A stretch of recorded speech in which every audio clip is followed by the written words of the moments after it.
boglins, I couldn't tell. But something happened on the Tripod Trail. Giants and dragons are corrupting us all. If we don't get help, we will all go to hell. Did you hear the news out of Waybackle Cave? A big holder tried to make us their slaves. Mind players trying to control our brains. I just woke up and the village was razed. We need the Stronghold to protect us for the night. We need the Stronghold to help us with this fight. We need the Stronghold. We need the Stronghold to go searching through the game. We need the Stronghold. We need the Stronghold. It's been a week since we saw Dave. A mighty group of adventurers. They're average as hell, but they may be mad enough to get us through this spell. When they are together, they are the Stronghold. We are the Stronghold. We're here to show you the way. We are the Stronghold. We might just have to save the day. We're just a group of heroes, yeah. We're big and we're small. We may not be the best in town, but we answered the call. But we are together. We are the Stronghold.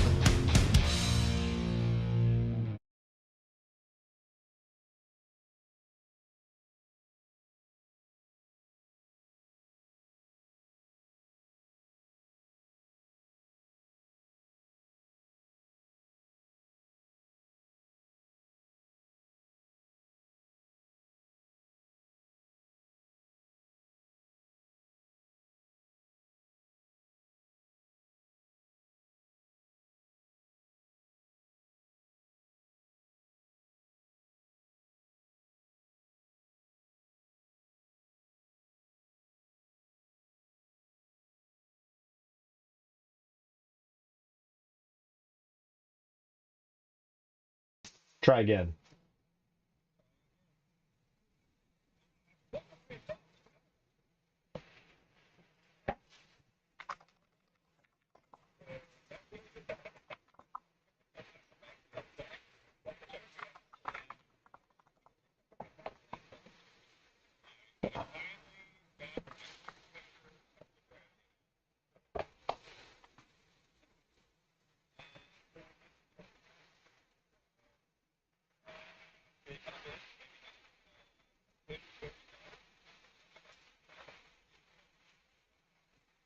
This.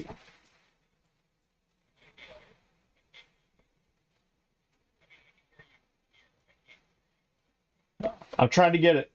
How's that? How's that? What the heck? Try again.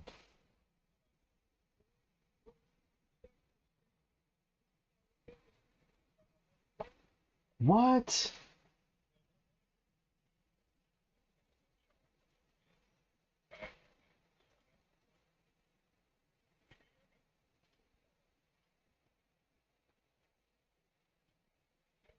Oh, wait, wait. Oh, wait. I got this backwards. God dang it. I'm not gonna lie. When I first started messing with OBS and DMing at the same time, there were too many weird gremlins in there. Are we good now? Oh, we're good? Yeah. There we go. Well, that's real life, everybody. And with the lovely program of OBS. Anywho. Hold on, I need a reset. I need. Oh, yeah, Right. Horse house. 988. Good evening, everybody. Yeah, well, we get to the. We haven't talked about Tori. We haven't I talked feel about like Tori OBS causes 988 to become more frequent. Oh yeah, I just. Do you want me to go rerun the? You want me to go rerun the intro and we can just start over? No, this is great. This is this is real life. This is a stream, and give it a try one of these days. It's fantastic. It's super fun and it's super easy. Tori's out tonight. It's going to be the four of us, quad bros, running you through some Storm King's Thunder. Let's see. We got how's this working? We got Skylar. Am I pointing in the right direction? And you never. No, you're not. You're never not pointing the are right in this direction. thing. We There got you go.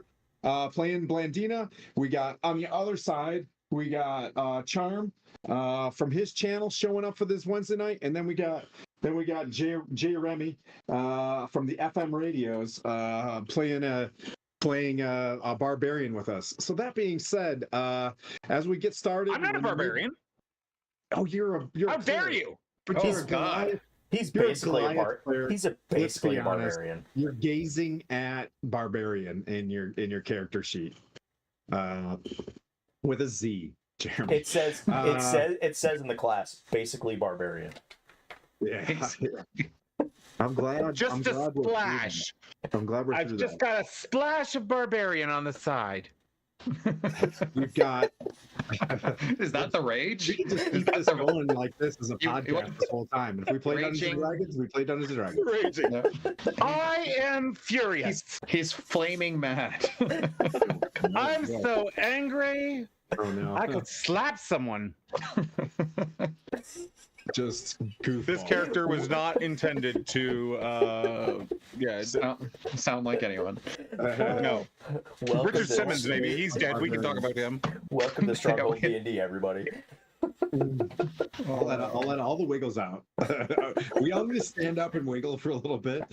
There's no such thing as a wiggle at this size. It is serious shake and earthquake. An undulation. An undulation. Okay, so back on it. I'm voluptuous. We've got pinned above our chat. We've got our 988 charity. We broke 1,000 a week or so ago.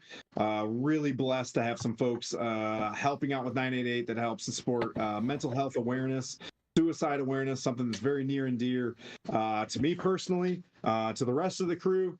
If you're feeling charitable, you don't have the squanch to hit the charity button, just reaching out and telling people about 988. That's a very simple text to 988, call 988, and there is a slew of specialized counselors that can reach out to you and get to you through or connect you to specialized folks to help you out. So 988 is fantastic. And then this Saturday, we're joining Old World Charm for another 988 stream Saturday evening for Oops, It's All Goblins. Did I just spoil that? No, that's awesome. If I'm not a Gobladin, I'm mad. You could be a Gobladin, yeah. Yes. Yes. I mean, we're breaking you away from human vanilla paladin slowly with Gobladin. Yeah. I think I'm finding out through backstory stuff that Sir Timothy, who's up in this campaign, Sir Timothy is in the Sea of Moving Ice at a place called Stormvald, Svardborg. And I think I had a Moonblade earlier on, and I was like, hey, I was just reading some Ed Greenwood stuff and some Elaine Cunningham stuff. Am I an elf? You know what I mean? Like, do I need to get tested? Like, where do I go get it tested? Like for ADHD? Didn't you sell that Moonblade though? I did. Yeah, you're like, I don't want this shit. Whoopsie. I was like, I'm not +1. Trash. Yeah. Trash. Not to show my old age, but there was a time where Moonblades were much more powerful in Forgotten Realms. So I remember those days. So Pete, the DM, and now that this is a podcast and we're not going to play any Storm King's Thunder in this one, Pete, the DM, is real ancient Forgotten Realms kind of lore.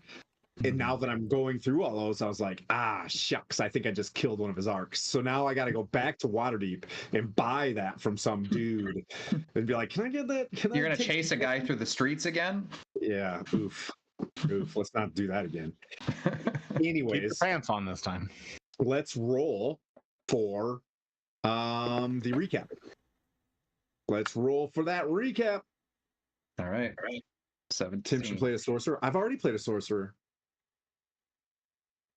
But he's Or yeah. wizard. 14. With a spell book that can be 18. stolen.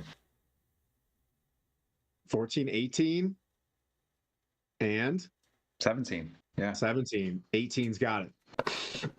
All Oh, thank right. God. There we Well, are, a low guy crackling got at the campfire. Yeah. So the last session, we found ourselves. Wait, we were still in? Yeah, we were still in. We started off the session fighting a Remorhaz, and that was fun. That was fun. It was a very big. What? This is the truth meter. This is the. Are you getting inspiration from this one? The Remorhaz wasn't fun. No, I'm just No, kidding. I'm just like, it was fun, but was it really fun? I don't know if it was fun for everybody. Because let's see, Tori got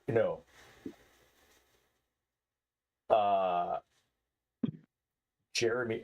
I can't remember Jeremy's character's name. Okay. Bocap. You Bocap, could just call me the Hammer. the I'm hammer. okay with it. Yeah, The hammer. The faux hammer got eaten.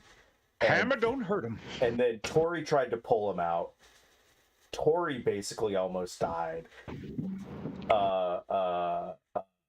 Christopher basically died trying to heal everybody, and like it was a very bad thing. There was lots of heat emanating. What? Christopher was the one that got eaten. Okay. Yeah, but what happened? What happened after this? You know what I mean? What's the juicy stuff? Well, I'm just like, I wanted to set the picture. Like, it was very dire looking. Everybody was getting eaten. Everybody was taking a crap ton of damage. I, as Blandina, my plan was to just, use this witch's bolt and, zap it with some electricity, but it turned out that wasn't gonna work. So I was like, I'm gonna try to charm this thing, and I got control of it with my hypnotic gaze and held it there for like 6 rounds, which was ridiculous, while we got Christopher out of there and Vocap got out of there, and we got everybody out of the room, and Misty stepped out of the room, and then Harshnag held the door for us. He was our Hodor. What a great dude. What a great dude. guy. What a great guy. Yeah. And then and then after probably 10 minutes of not fighting but discussing, we finally figured out how to get through the portal by touching runes to runes, and we got into the Oracle, where we found out some information. We found out that Blagakis, who is a cloud giant living in Skyreach Castle, also controlled by Kaigon Rain, he killed his son, Aegoron. And we've also found out that Hecaton still is the leader of the Storm Giants, but he was betrayed by his daughters, Mirren and Nim. Who are Did you say there was a cloud giant with the last name Rain? No. Kaigon Rain is a barbarian. Oh, it's all one word. Okay. Yeah. No, Kaigon Rain is two words. He is part of the Duchy of Skyreach. The other Yes. the groups. Douchey? After the fall of Tiamat, he decided to go live and stay in Skyreach with Blagakis. That's kind of his thing. So it turns out that Hecaton's daughters are pawns of Lenithon, and it sounds like Lenithon is trying to do something with the Ordning, possibly. That's what it sounds like. Anyways, we were set.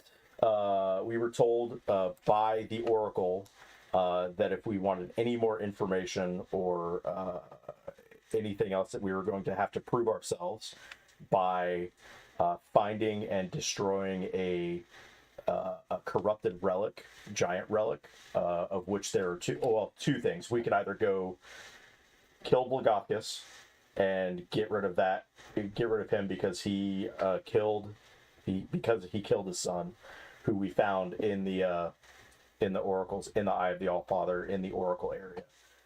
So we could either go kill Blagakis, and then potentially find the ire of the Duchy of Skyreach, which we don't want to do that. Or we could go. There was a corrupted relic at the Hill Giant Stronghold, where Guh was, and we decided to go find that. So after finally making it out of the area, we almost encountered. Well, we did encounter the Remorhaz as we were leaving. Beat feet out of the Eye of the Allfather, and kind of that's where we are now, having made level 8 and sitting around the campfire, waiting. Did Hagrid die? Hagrid died. Harshnag. Yeah, him. I am not dead. As we, roll into the campfire, and you're sitting there, and his kneecaps, close to yours as he's kind of squatted down. Inspiration for sure. That was thorough. That was super thorough. That was a real good one. But you guys are not going to like it if I ever have to do one of those. Just fake some sort of illness and keel over for a moment. I'll just tell the plot of Empire Strikes Back. That's see if we notice.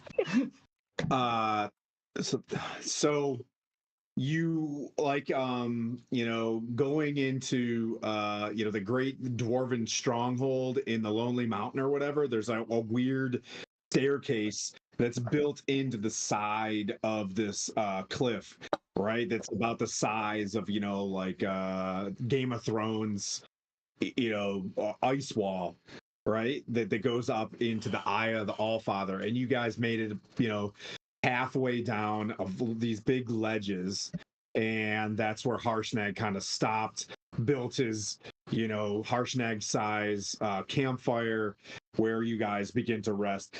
Clearly, the cleric Vokath just fell asleep. I checked his character sheet, and he long rest complete.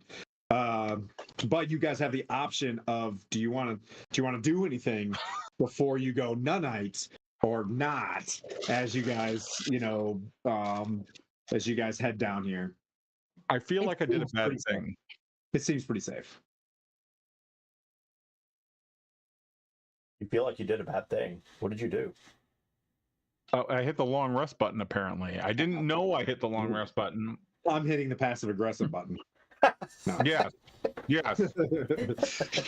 Should we do intros and introduce who we are? It's worked because you've shamed me. I am shamed.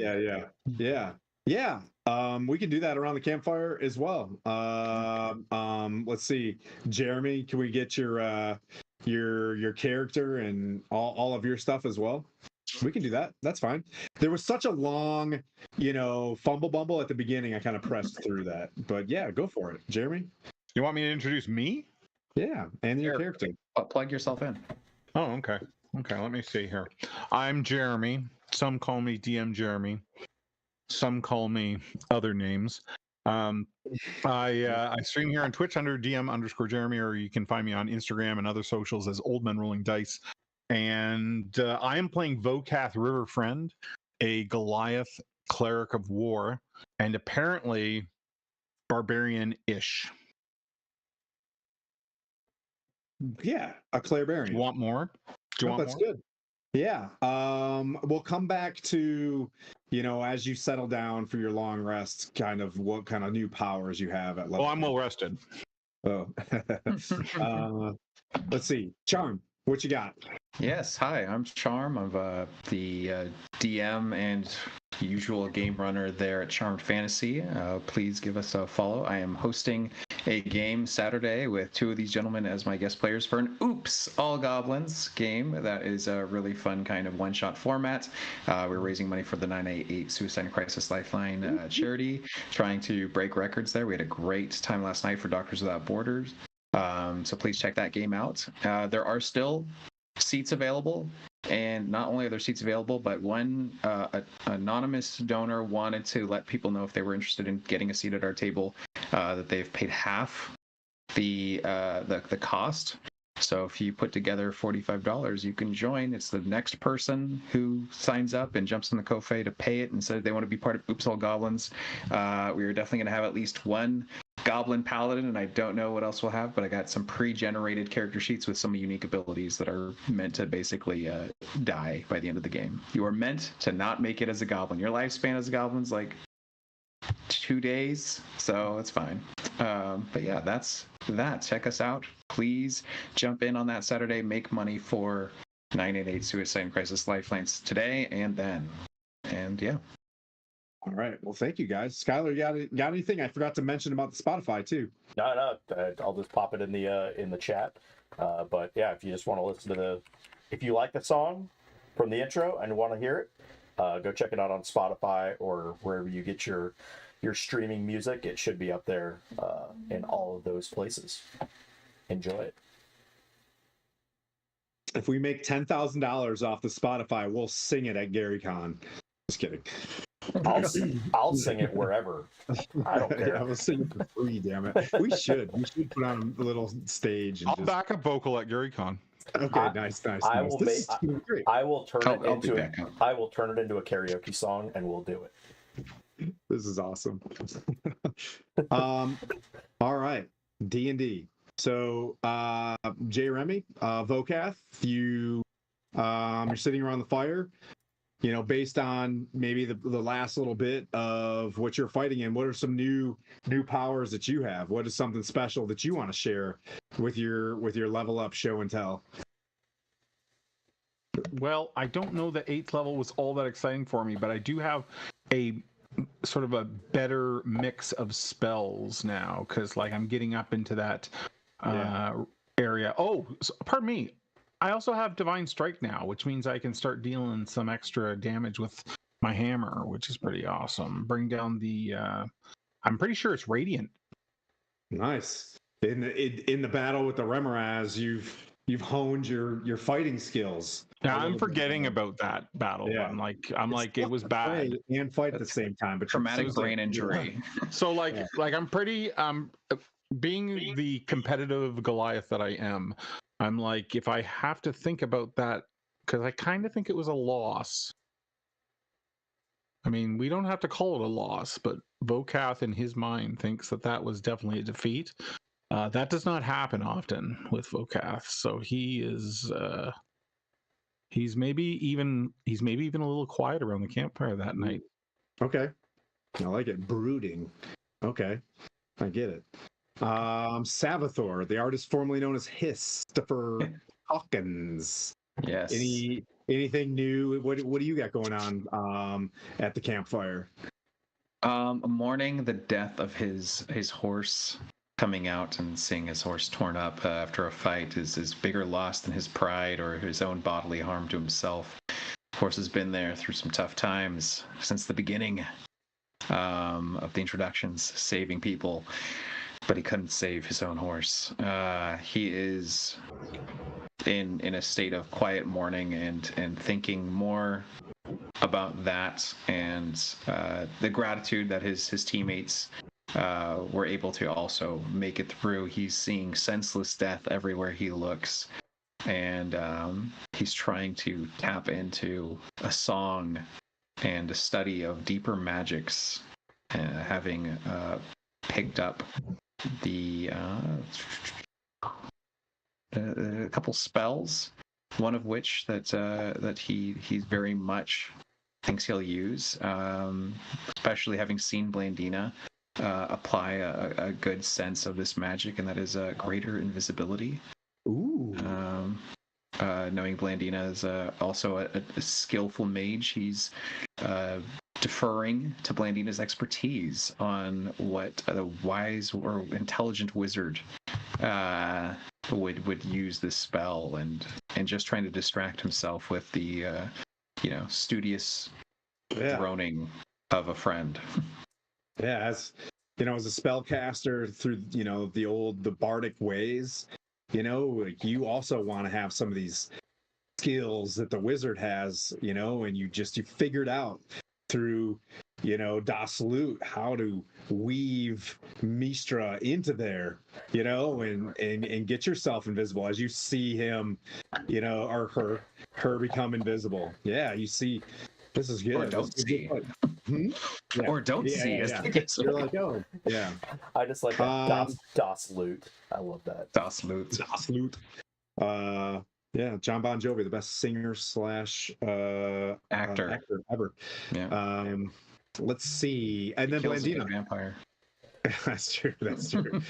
So I don't want to say that Blandina looks dejected sitting around the campfire, but she definitely looks disheveled because of all of the heat damage, and she looks like she's been in front of a like normally she's pretty pale.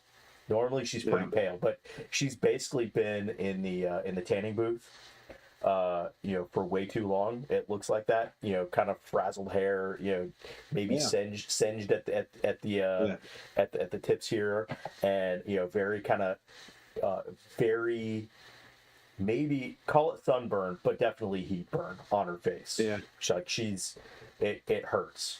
But from that, she remembered, it's like, oh, I need my fireball back. And just the amount of heat that came off the Remorhaz, she remembered writing down the spell in her previous spell book.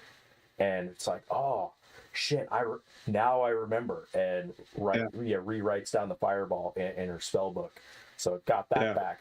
But also with level 8, with the amount of time that we've been spending up in this cold weather, she's developed a tactic and a way to actually deal cold damage to those creatures that are resistant to cold damage.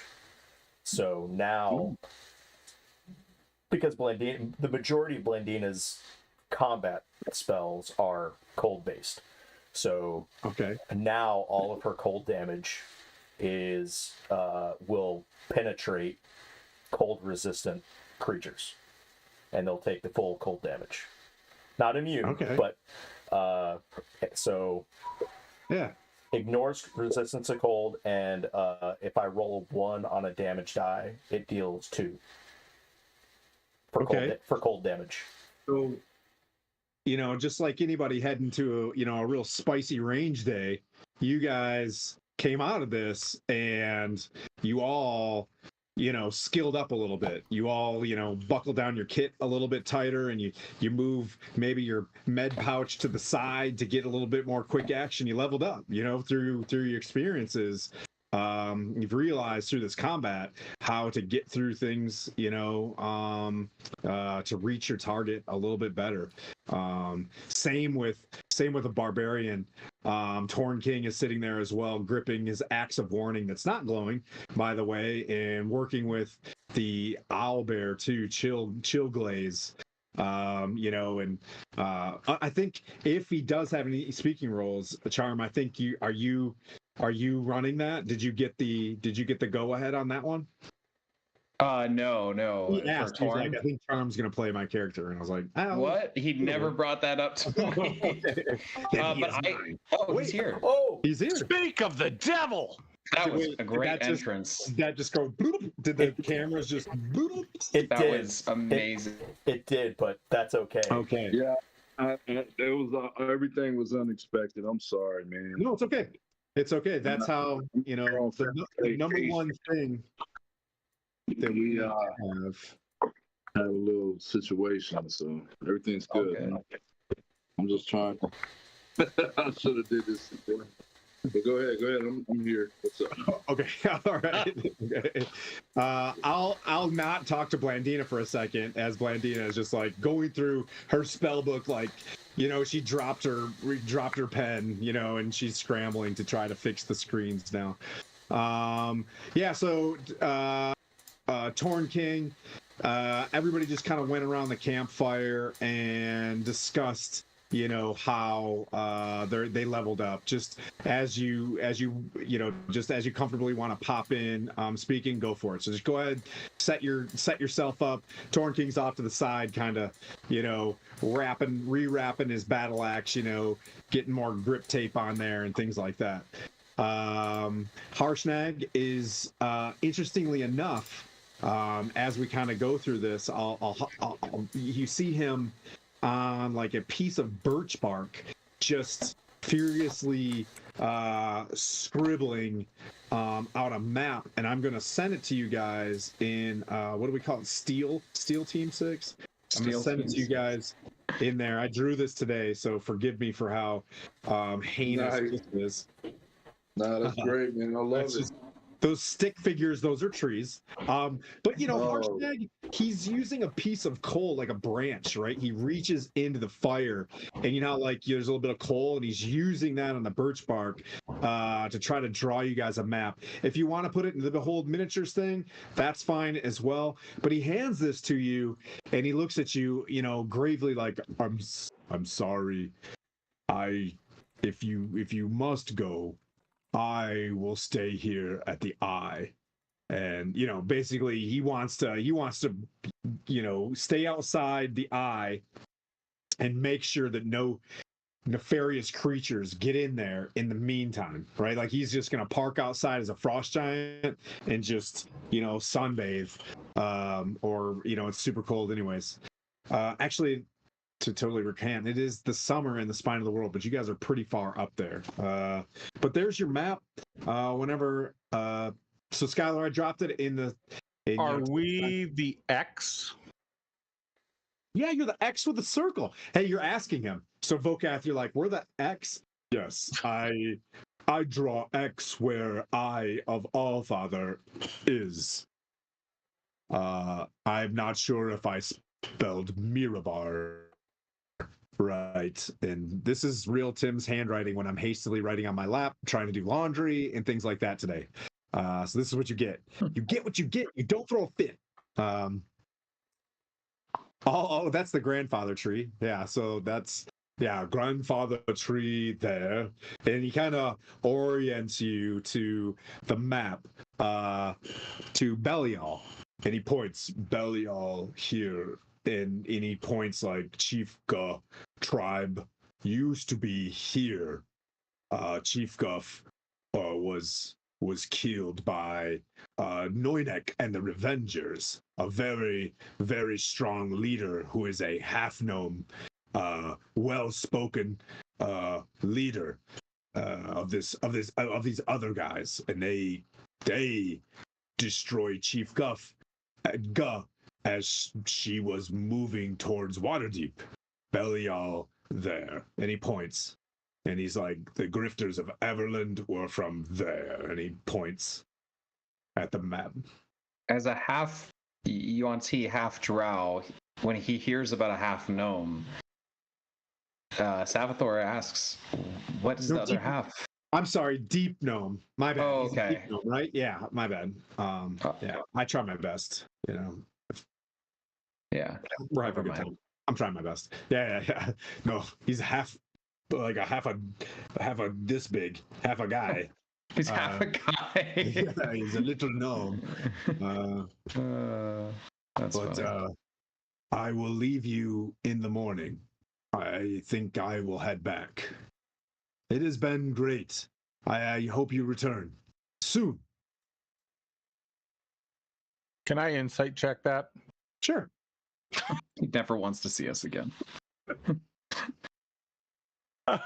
22. Damn. I mean, it's the Eye of the Allfather, right? Like, it's a really important place for giants, and like now that. But does he actually want to see us again? Yeah. Oh yeah, absolutely. Yeah, of course. Okay, I'm encouraged by that. Yeah. I will keep the pesky little dragon out of there. And definitely not eat the horse that's up there, because I would never do that. Right. I mean, if you're hungry. Maybe. Well, you never know. I don't want it to go to waste. And he pats Savathor, you know. I nod and I say the Yuan-Ti way is to eat the living, so might as well eat the dead.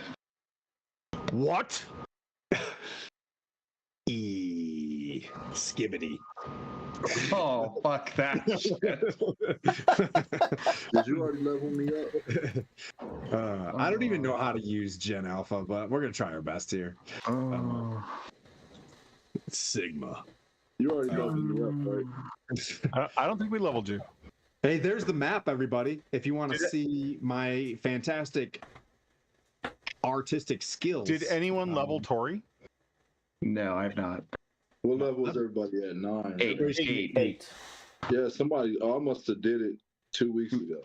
Oh, okay. Oh, you showed up as level 8, and I was in. You popped in. You know when you did, and I was like, sounds All good. good.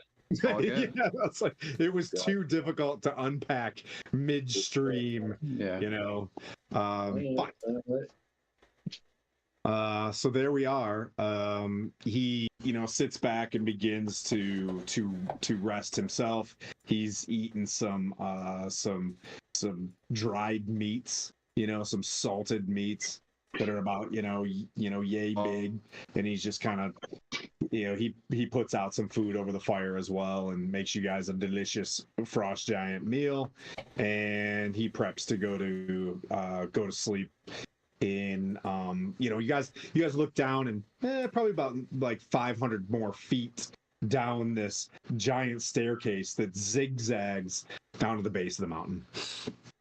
But you guys are kind of on a cool lit area where maybe giants came up and rested here naturally, right? So there's cool outcroppings where you could sit there. We take a long rest in this spot last time when we came up, right? Yep, absolutely. Yep.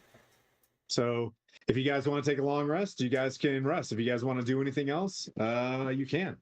Let me know. Going around the room. Vindication for Jeremy. Long rest. Let me find the long rest button. One moment. Yeah.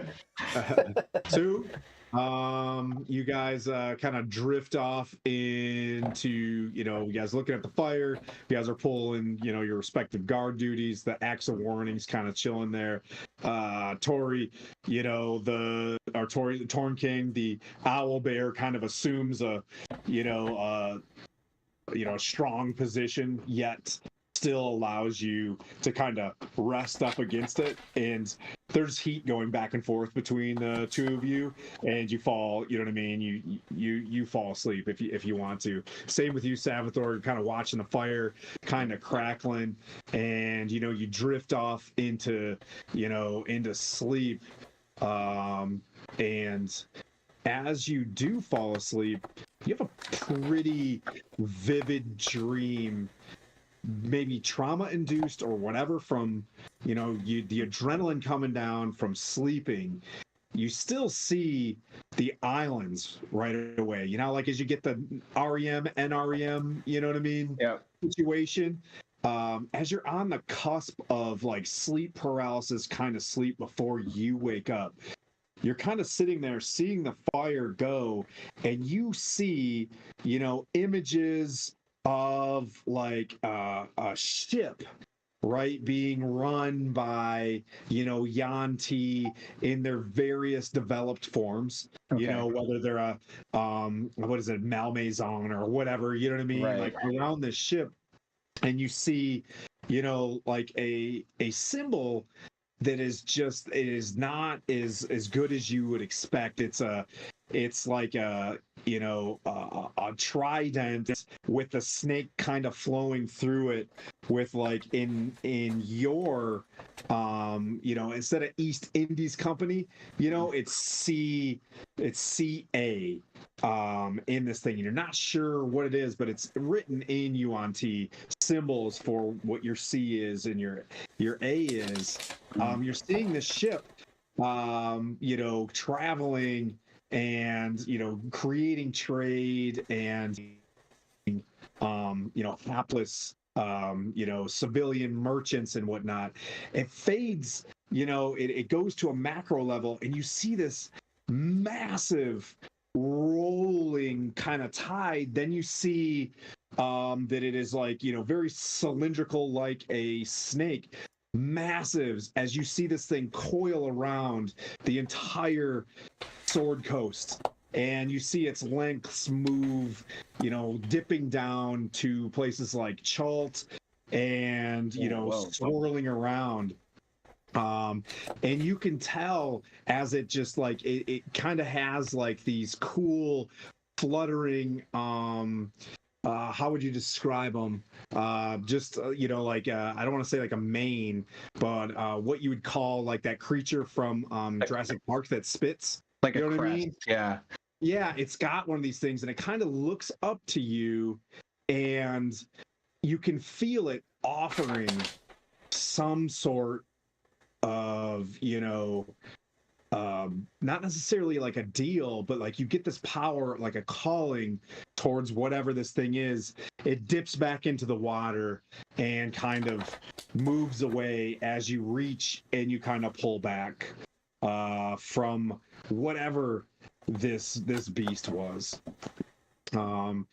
You wake up, it is, you know, still foggy, where, you know, you're in the mountains, like where the clouds are kind of settled just above where you guys are at. Like the clouds are sitting at 700 feet or whatever up into this mountain.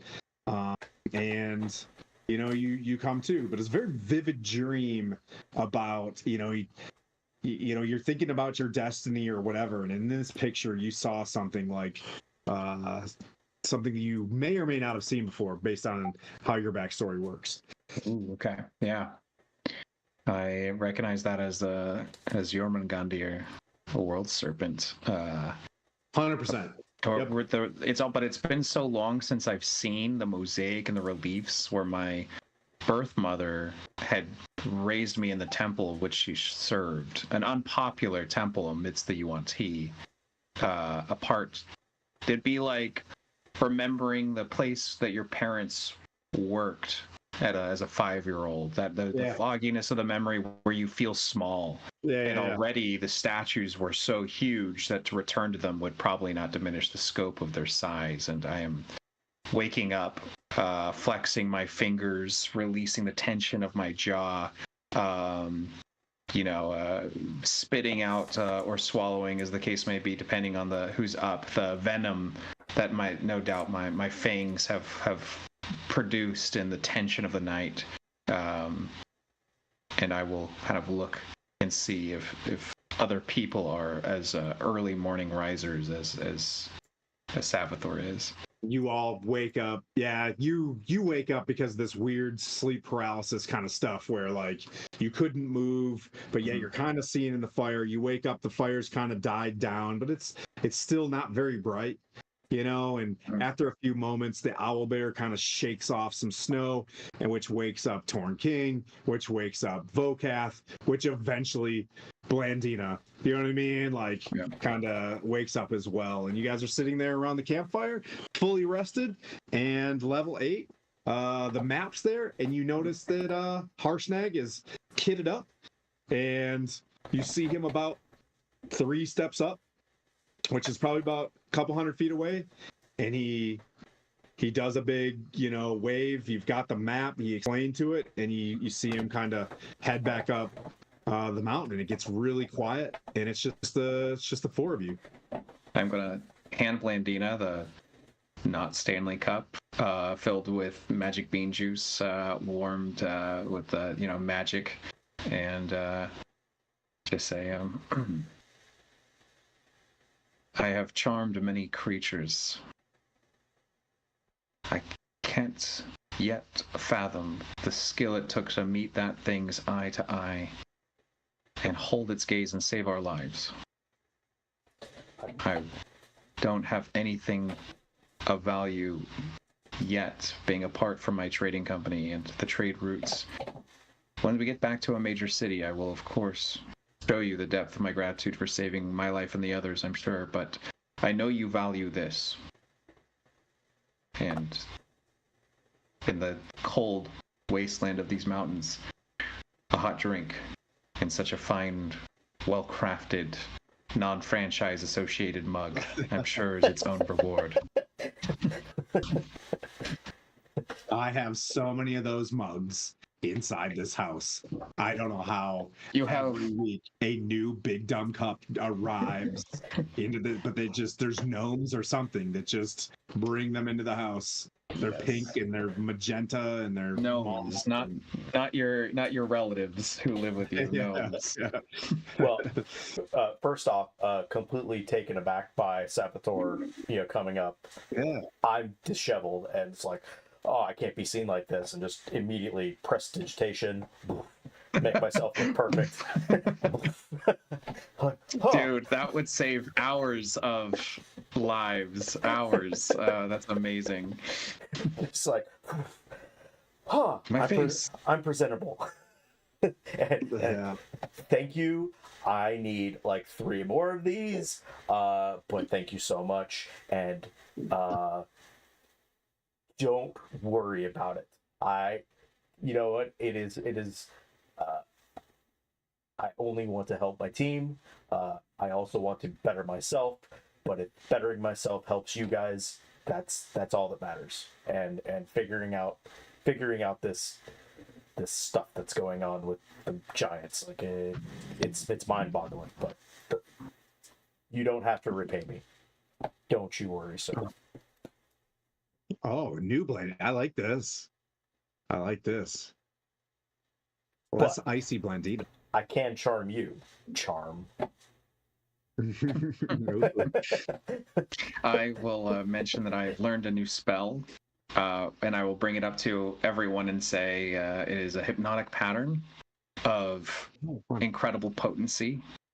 When enemies are no doubt converging on us in great number, I will use this, and I will tell you all not to look when I cast the spell. Otherwise, you might be most assuredly caught in the thrall of the beautiful magic woven through the air. Nice. We need to do better. Blandina is right here. Such losses cannot be I was gonna say, Bocat, permitted. You want to finish that sentence? We need to do better. So if your spells help in that regard, well, I don't lose. That's right. I understand that a hammer is to a nail what a hammer can never be to anything else. And when all you have is a hammer, everything may look like a nail.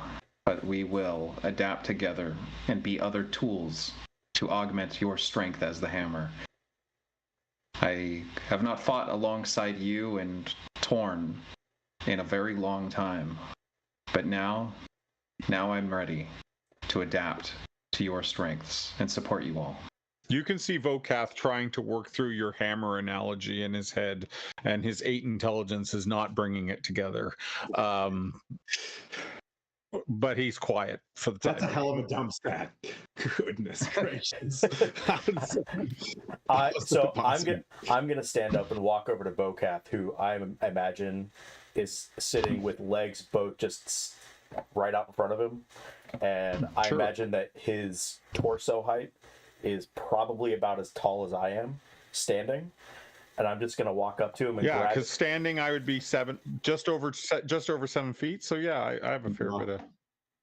So I'm gonna stand right in front of you, grab your chin, and go, Vokath, you may think we lost that fight, but we all got out of there alive, which means it's a win.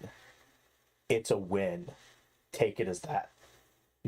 Your foe hammer may not have struck as hard as you wanted to, but it struck hard enough for us to get out of there. Think of it like that. We are alive to fight again another day. This is good stuff. I am finding I need to think a lot here. And then I slap him and then walk away. He just paused for a moment, lets the slap sink in, and then like a big grin slowly creeps across his face. Yes. Mind you, my unarmed strike does 0 damage. Always. It does 0 damage. It doesn't matter. You were brave in the attempt. I appreciate that. Little elf girl. We should break camp. Move Where are with we haste going? and I look at the map, to where this Chiefess Ga was killed, this region.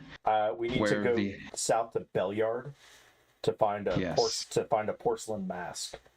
But I think we should make our way to Mirabar first and restock. Maybe find I some have mounts. business in Mirabar. That will serve me well. Mirabar. Let's see. Torn King, do a perception check as you're listening to these guys and kind of sitting back and they're discussing things, slapping each other. Slapping each other. As one does. As one does. Like, Don't judge my love language.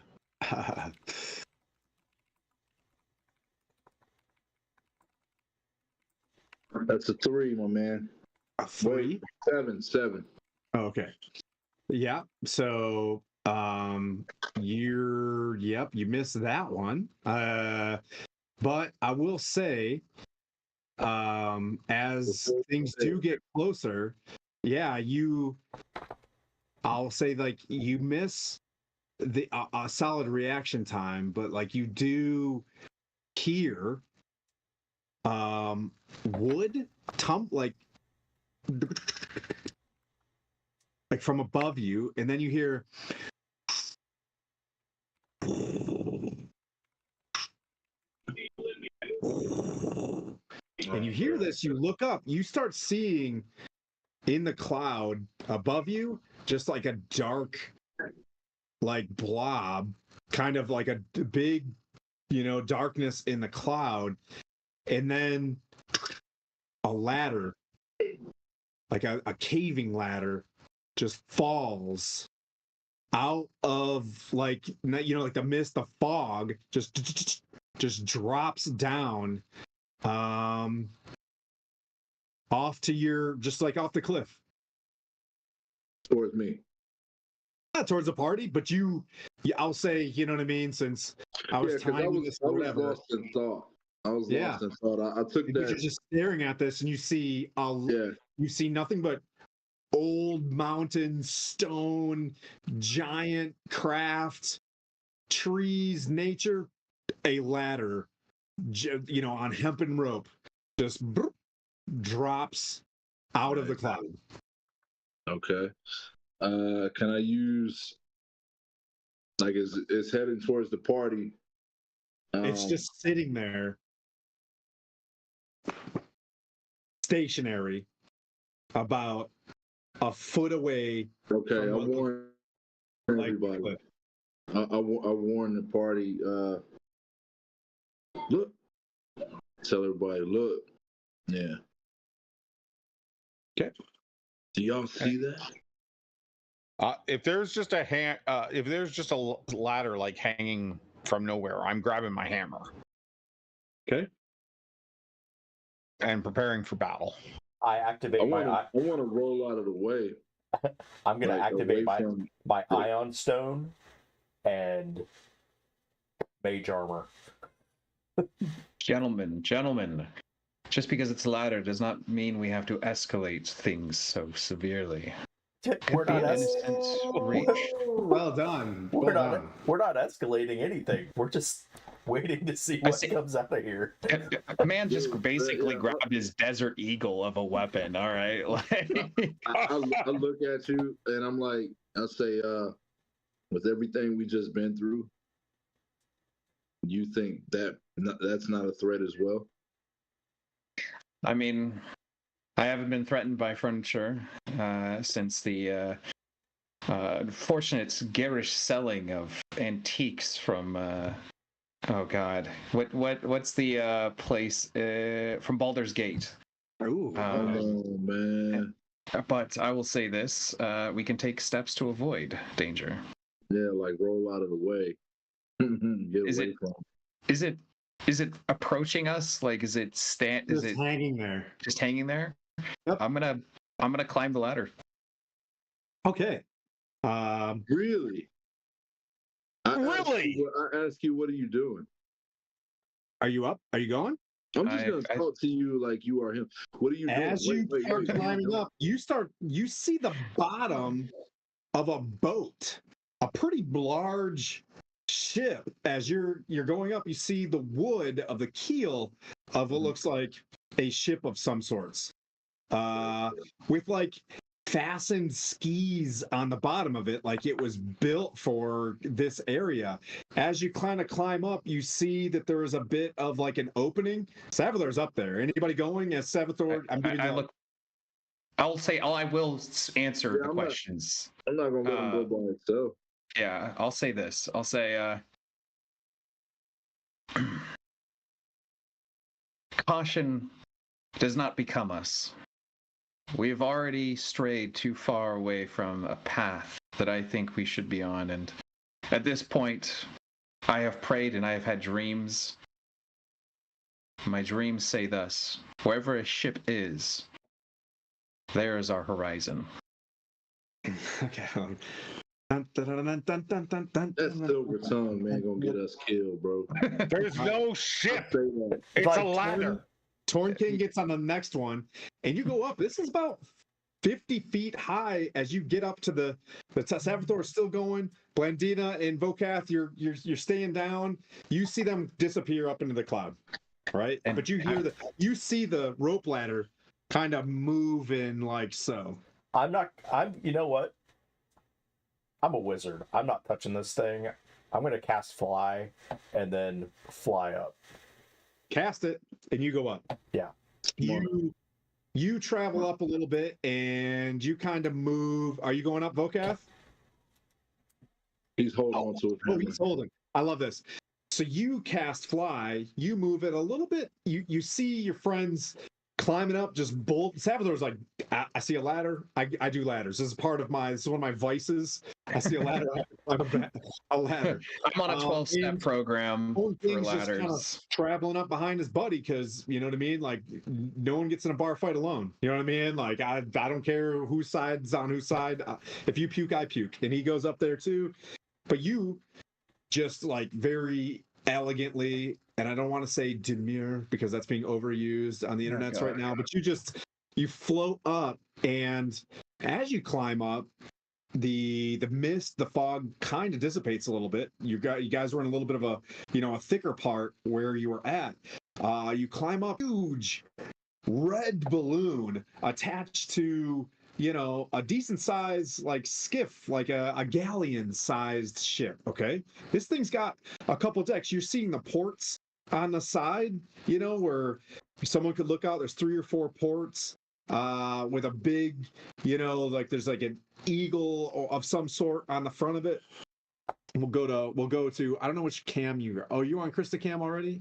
How close is Salvatore to me? You're probably 10 feet behind him. He just darted. You took a second. I tell him to wait, and I try to grab him and put him on my back. Oh, he's out. If he doesn't want you to catch him, he's out. You're hearing the Jack Sparrow theme song at this point from Pirates of the Caribbean. As you can hear me kind of playing a tune while very expertly going up a ladder without my hands while playing the lute and just saying it may not be a red flag, but it's a red balloon, and that's just fine for me. Can you go to camera, Tim Cam? Dear sweet Skylar, Done. you're flying. What's the name is that in, by the way? Sir, like, oh, I know where it's at. Never mind. Oh, no, I don't. Is it in Steel Team 6? What's that? The Zoom link. Yeah. Yeah. We didn't do a Zoom link. Sorry. I'll send it. I'll send it. Hey, yeah, but I'm just watching it on Twitch. Everybody's jobbing. We're doing our best. You know what I mean? Yeah. We're doing. No, you're good. I just trying. I came in running, man. So I'm setting up as we go. Hell yeah. Okay. Let's see. All right. So there you go. You keep climbing up, and you see this, big red balloon. and you see this furnace, on top of the main deck, right? And you see 5 or 6 individuals. They're all clad the same. They're wearing these black robes that have streamers coming down their back, and they're wearing these black masks. That are like almost like masquerade masks. You can do your own checks if you want, and they've got daggers off to their side. And as you pop up, you see one of the masks with like longer scarlet hair step back, grab a scroll, and you just starts like reading. You hear say, "We come to you on behalf of the great Ashardalon, the great dragon of the north. Ashardalon offers you this vessel and our services as a gift, so that you may cross his vast dominion while avoiding the many perils of the land below. War against the giants is inevitable, but the great dragon commands you forge ahead and face your destiny. The ordering of the giants is broken, and they are not united. Slay their leaders, and you may yet prevail. If you succeed in quelling the giant threat, Ashardalon bids you come to his hidden veil so that you can reap the reward of bravery." And then puts it off to the side as you guys, like, someone clasps your hand with like weird like finger, like metal finger claw thingies, and you see the filigree of dragons all over like these, weird, like, imagine it's like a Coke scooper, you know what I mean? Like grabs you and like pulls you into this ship. I don't know what's the proper term, chat, for Coke scooper. You know what I'm saying? Like a ring claw. Yeah, like ring claw stuff, but you get the sense that they're really into incense too. These are very cultish cults. You see on the front, it looks like a harpoon, and on the back is a sweet looking ballista. Everything's got dragon filigree to it. And you kind of get up to the top and you see they're not, the four of them, these cultists keep walking around in these black robes.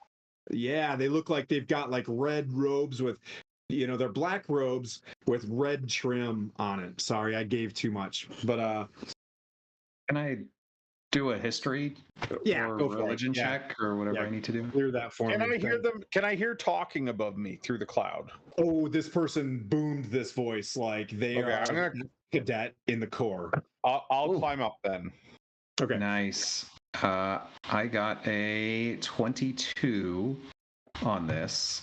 I want to know Ashardalon, the dragon motifs. I want to know the threat level, the zealotry, the alliances and enemies. Okay. So you're not very strong Harper yet, but you do have. Oh, not Harper at all. Not going Harper. Oh, not yet. Yeah, but your dad knows a lot from Bregan de Aerith, right? As he was trying to skip around, not being involved in the tyranny of dragons and Tiamat Rising. Dragon cultists were everywhere. There were battles with these, and you're seeing some pretty high, very clean cut, good uniformed cultists of a red dragon that weren't often used in the Well of Dragons in the Great War. Ashardalon had just recently done an attack in Phandalin itself, trying to, what you overheard, kill its likeness on this plane. Being successful, came from the plane of fire, right? And Ashardalon, is an ancient dragon trying to become a great worm. Yeah. So like way, you know what I mean? Like a potential seeking immortality for a warlock level. You know what I mean? Like yeah. But yeah, so Ashardalon was in a bit of the last campaign. I use Ashardalon, but because I just think Ashardalon's badass. I think he's badass as well. I want to use him in the future. He's cool. Yeah. You can when you know what I mean when you're running one of the campaign offshoots here. So you get the sense that this you see, now knowing this, you look up and you see it's built of dragon hide, even red dragon hide. And stained. Ashardalon does not mess around, and this is one of his This, one of his limos that he kicks out. You look kind of closely at this furnace as everybody kind of gets up there, and they all, like bring you up onto this deck, like you're at their beck and call. This furnace. Wait, go ahead. I was going to ask, because just for visual representation, do they see and treat me any differently with the blue dragon full plate I'm wearing? They have. I'm wearing blue dragon scales.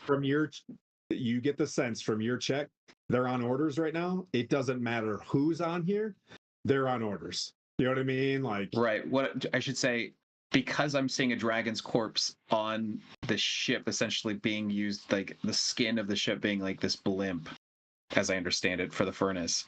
Yep. They're totally cool, unlike usual dragon worshippers with like usually it's on site if someone's got like dragon anything. These guys are clearly they don't subscribe. Yeah. Nope.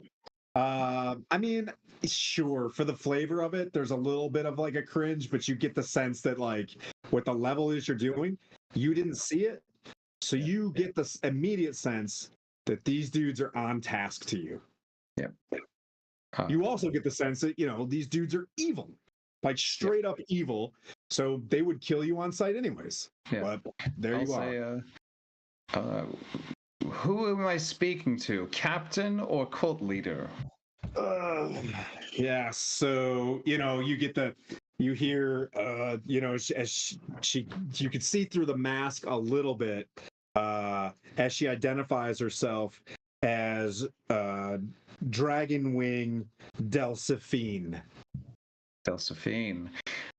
A pleasure to meet your most magical acquaintance here in the skies above the spine of the world. I am Salvatore Bainray, CEO of Silver Fang Trading Company, and I am the least impressive amongst my company, but they are warriors with their own reputations and introductions to be made themselves. Thank you for this extension of a Chardalon's generosity. I, of course, am wearing a most fashionable version of one of his enemies, no doubt. She just kind of looks. She's like, the blue dragons mean nothing to us with the great power of a Chardalon. Yes, I think his name was Dolce Gabbana. I can't remember. Gabbana. But you get the sense that they're like, the quarters are below. Where would you like to go? That don't mean to rhyme, but there's a lot of snow. That's her voice. Yeah. I mean, she's rough. You can tell she's got some scars, some burns. Her hands are burnt up. Like you can see that. She takes this Cult of the Dragon stuff pretty serious. I'll say, I'm enjoying the view up here just fine, and keeping an eye on her mask. Yeah. But allow my friends to introduce themselves. Yeah, Blendina, are you getting on the ship? So right now, as he's talking to her, I'm floating off the side of the ship, just wind blowing in my hair, looking not ominous, looking amazing, but also looking imperious. Like, that Torn King, you get up there as well. They kind of step back a little bit, and they offer you the Roman handshake to get you on, and then like another cultist grabs you as well and brings you up onto. I would like to smack their hand away and climb up myself. Hey, I like that. That's sick. Is that okay? So is a Chardalon like a multi-plane, multi-realm creature? Would a Chardalon have any hold in Kryn? Well, I can't see the map, man. Yeah, I mean you can roll your own check as well. Yeah, baby. So that's a 21 to history check. Oh yeah, Kryn. That's working. Yep. What does a Chardalon have Any relations with Takesis? All you know that is in Kryn, a Chardalon was killed by a red dragon. And Takesis? now, Takesis? well, I mean, same. You get the sense that Takesis, Tiamat, planar travel and stuff like that, potential, same. But like you know that like it's all about trying to mate. You know what I mean with the all powerful Queen of Dragons. So So they're is she- simps. They're just big dragon simps. Yeah, sure. Yeah. Gotcha. I'm going to keep my guard up, but I will fly onto the ship onto a position that is advantageous to me. Yep. There's one cultist at like what looks like a rudder, at a helm, and one cultist sitting at the ballista, one near the harpoon up front, just kind of messing with ropes, cleaning things up, but they seem to be busy about the ship. Delphine, is kind of standing there in the NPC mode of like, every time you click on her, like, where are we headed? But you can ask her anything. Tornkin, you're up there as well. You clapped away his hand, and they just kind of snarl a little bit, and then head down. He opens up a hatch behind this big furnace, and then head down, and one of those like grated kind of things just like kind of closes. When he's sorry. Let's keep it interesting, because I have kids in the background and whatnot. So for some reason, that battle we just had is really messing with me, and I'm starting to have memories of my childhood and growing up in my village and my family and whatnot, and they just keep coming and going. Like I hear babies crying and whatnot. Yeah. So I'm like extremely annoyed right now. I just come up and I don't really say anything. I meme every single person on this ship. Yeah. I don't trust it. And I'm looking at Sabathor and I'm like, bro, what are we doing right now? Yeah, I'll see this guy snarl at Torn, and I'll say, slipping into his old self, you're talking to my guy all wrong. Do it again, and I'm gonna shave your face with your own furnace. He just kind of looks and I'm gonna eat your at remains. you and just he looks at you and he's like aye, and then he opens it up and then closes it like he takes orders for a Chardalon. For a Chardalon, yes. I lean into Torn and to say, well, we've gleaned the interest of what we call a dangerous behind the curtain investor, a powerful multiplanar dragon who is looking for what all dragons seek, the attention of their goddess and immortality and whatnot, but they are offering a chance to help us to kill a mutual enemy, which are really any and all giants. They're giving us, looks like, expedited transportation in the form of an airship. You don't have to suffer these fanatics any longer than one airship ride in length, which should be, according to my calculations, how long should it be to get to Mirbar, I guess is the destination? Yeah, I will say by... Oh, Mirbar? You want to go to Mirbar on the ship? That's what Blandina had mentioned. That's where we were going to go by foot. Okay. Okay, so this has changed that. If we have a chance to get to Belyard in this airship, we should just go for Belyard.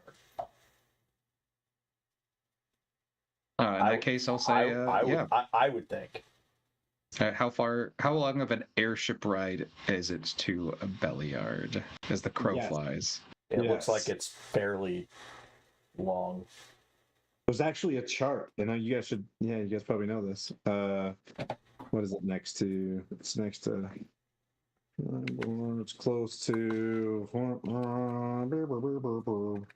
So that's what? I'll follow to 260. I'll say a 10-day. We'll say it'll take about a 10-day to get down there. Yeah. From I'll where you're say, at. yes, I'll say 10 days, half a score of nights, I'd say, yes. Torn, we've got to play nice long enough, or if you feel like your honor demands retribution, I'm not going to stop you from shedding blood. At this particular point, I don't give a damn about honor. I care about getting this done and keeping my companions safe. So, but any one of these cats get out of line, they're gonna die. And I'm throwing them overboard, and we'll just take the ship. I'm sure they're keenly aware of that possibility and perhaps have prepared that much. I will say this. I know enough about them to know that they would deserve it. I also know enough that it would be like fighting a hydra. Two heads perhaps will replace the one we cut off and will be in stolen merchandise, which in my line of work is just bad business. But as I said before, I'm not going to stop you. I might even help you. We'll play it your way for now. Well, all smiles then as I turn around and say, the Merchant of Mercies and many smiles is happy to be aboard. And I look to my other companions. Yeah, Vocath, you come up as well. You're up there and you're seeing them talking, and Torn King is kind of, brooding off to the side, and you kind of pop up there. You instantly see this big furnace as well, and you see there's like swirling fire in it, and like you kind of look, you see a hand inside of it, and then the hand kind of goes up underneath and like outstretches underneath the furnace, this big fiery hand, and the balloon kind of expands a little bit, and you can feel it kind of go up just like 2 or 3 feet, as it's like, hot air balloon ballasting. I don't know. You know what I mean? Like it's doing balloon stuff. But you get the sense that the cultists are walking around minding their own business. Delphine kind of goes up and stands over top the was the forecastle, and just kind of like looks down, like waiting to find out, the initial heading. Head due south towards Belliard. What does this Chardalon want with us? Oh, there's words. There's words. And as they mentioned per my email, you hear him say, I'm just kidding.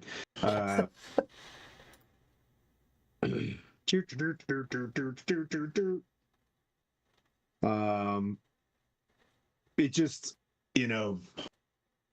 Chardalon doesn't want to see the giants go into power.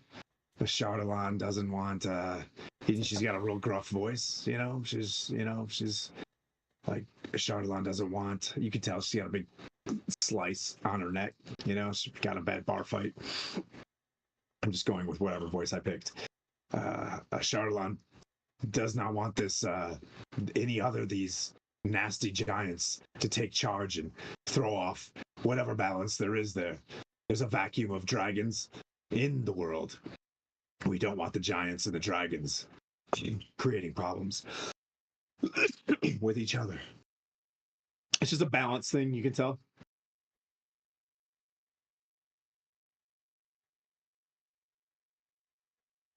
Well, where are we going? So it sounds like we do have a common interest, oddly. Very, very stern face. Like, we're on strict orders from the great Chardalon. We're at your service. And Then they, bow their heads. make way to Belliard.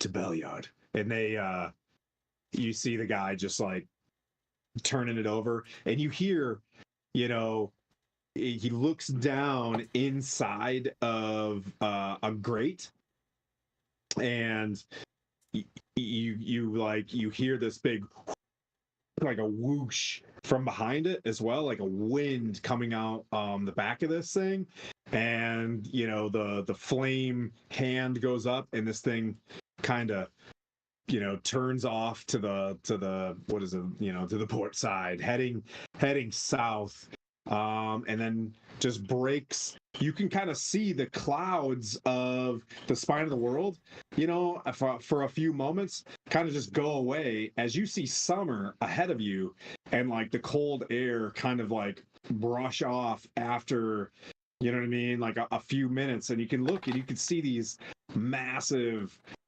snow-peaked mountains behind you. Go ahead, Torm. Can I do like a check to see who looks like a rookie? Yes.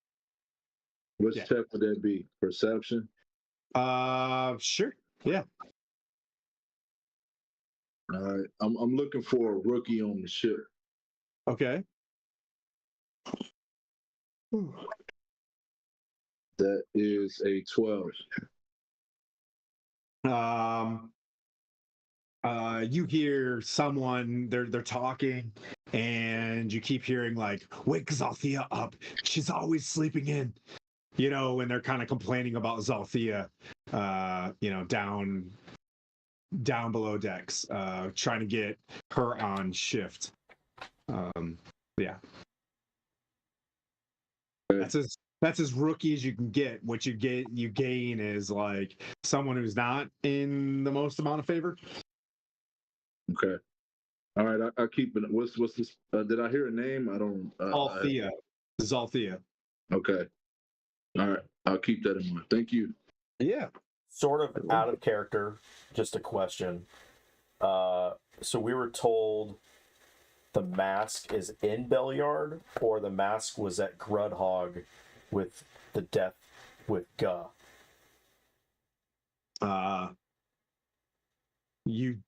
So the Oracle said it was moved from where Guh was to Belliard, where the spot is. It is a sort of like, I have the conch now. I am the new chieftain. I gotcha. Okay. I'm looking at the map and I was like, did we need to go to Grudhog because that's where it was, or was it in Belliard? No. Yeah, this place kind of moved off. They said, look for somber music. Gotcha. Okay. I just wanted to clear that up. But yeah, it starts getting really warm as it's summertime in the Sword Coast, and there you are, kind of paused-ish in your first hour to day, depending on how you guys like to travel. You're on this ship, for the first hour, you see them very busily, the guy that's on the ballista, he stays up, and he's sitting next to Delphine, who's, she's got some sort of rudder thing, but it doesn't necessarily, it connects to the rudder, but you can see that there's some sort of contraption below her. And then, cultists go up and down this staircase in front of this big furnace as well. But they, after their initial greeting, it's just like 2 or 3 people on the top deck. The rest of them kind of just go downstairs. Did I miss anything? Not really. We're heading towards Belliard, and we're heading towards Belliard, and I don't know that it sounds like a Chardalon. I don't know. I'll let you know. They said a Chardalon basically just wants to keep the balance of doesn't want the giants to upset the balance of power between the dragons and the giants, and he sees that the disruption of the ordning is going to disrupt that balance. So it sounds like we have a common goal in this, which is disconcerting, obviously. dealing with a what is a Shardal? Unlawful evil, chaotic evil, Yeah, super lawful evil. I'm Lawful guessing. evil. Yeah. So while I don't necessarily like having to ally myself with an ancient dragon such as a Shardalon, it seems beneficial to us. I will say In the this in a hushed whisper, kind of just conferring with you. Torn has made it known that he'll do anything to be alongside his companions in safety and security, but as he said it, if these cats step out of line, he'll throw them over the edge. And we should be most certainly prepared to support him in that. And I want you to know that if there's a boundary that is being crossed by association with anyone as uncouth as the evil, I'm not opposed to a course of action that feels most righteous. And I have a feeling Vokath, on a conversation piece of righteous, has his own moral compass, and where the hammer swings, I will also follow. It's not so much. I wouldn't say so much. It's a crossing a line of sorts. It's a we need to be on our toes with this. Yeah, they are definitely on our side for now. No, they're on their side. Yeah, they're on their. And It's like they're on their side, but they're on our side at the moment. yes. We just need to be ready at all times in case anything happens. All So right. the one with the kind of am I around? What's that? Oh, I'm sorry. Go ahead. What were we Oh, saying? you. No. I'm in the conversation, or did I walk away or something? Oh, you're there. Yeah, your ship So is only. I tell Blandina, I say, and this is nothing against you outside of game, bro. But I tell Blandina, I say, you know nothing. They'll use us to their advantage, and then they will turn on us. You need to Vokath be ready. laughs. I look at Torn. I go, Torn. I know more about these dragons, and I know more about their history than you will ever know. I know exactly what's going on here. Torn does an intimidation stare down. Doesn't work. Only if Blandino wants to be intimidated. We don't do PvP. I'm not intimidated. No, not a roll. Yeah. But like a what do you call it?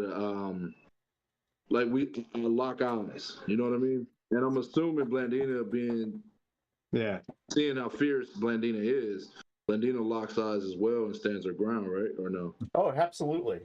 Yeah, That's what I'm doing. Torn softens. Torn definitely softens. No, I wasn't trying to do PvP. I would have asked to roll. No, this was an intelligence. Like, trust me, I am much older than you. I may look young, but I guarantee you I know more about these dragons and their history and what they're capable of doing than you'll ever know. Okay. I know exactly what's going on here.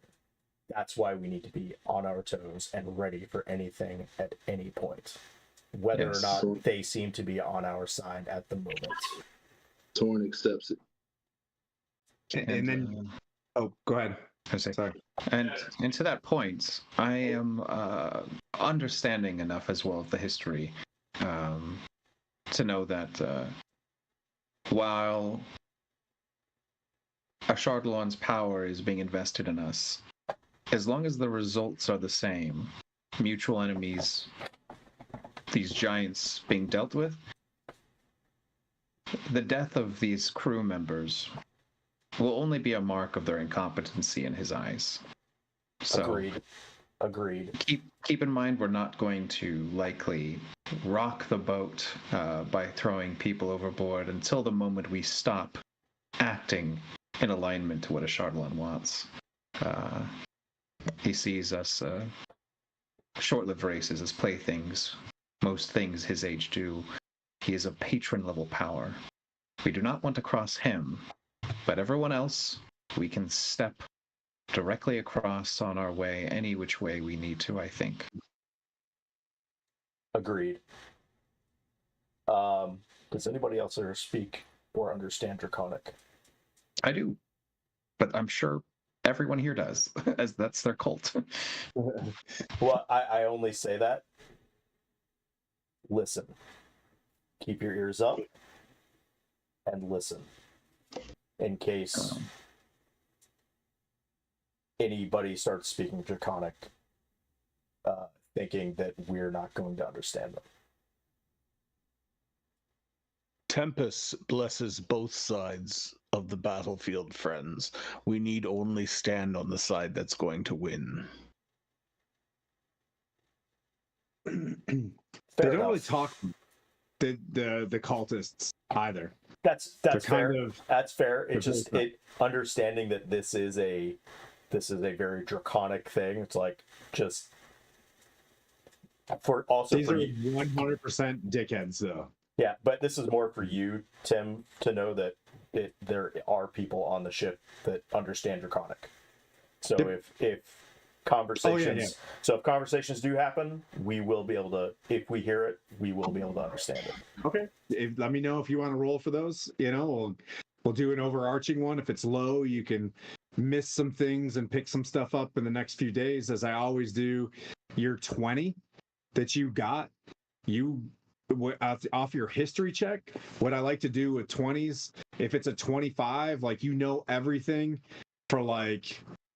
You know, if you roll a 25 nature, you know that forest by the back of your hand. You know what I mean? For a long period of time. 30 is like forever, ever. Right? You know, so rolling a 20, you've heard of this ship before. You know a lot about a Chardalon, and you're getting the sense that if these dudes are his, limo drivers, like these dudes are probably on some pretty strict orders. You don't see them like converse that much at all, other than it's like tie this down, do what they're very good at, keeping the ship running straight. They Gotcha. said the dragon would give us a boon, right? Yes. As soon as you've set. I want to see if I know this. As soon as you've solved, the issue and righted the ordning, the great Chardalon bids you welcome to Ashvale.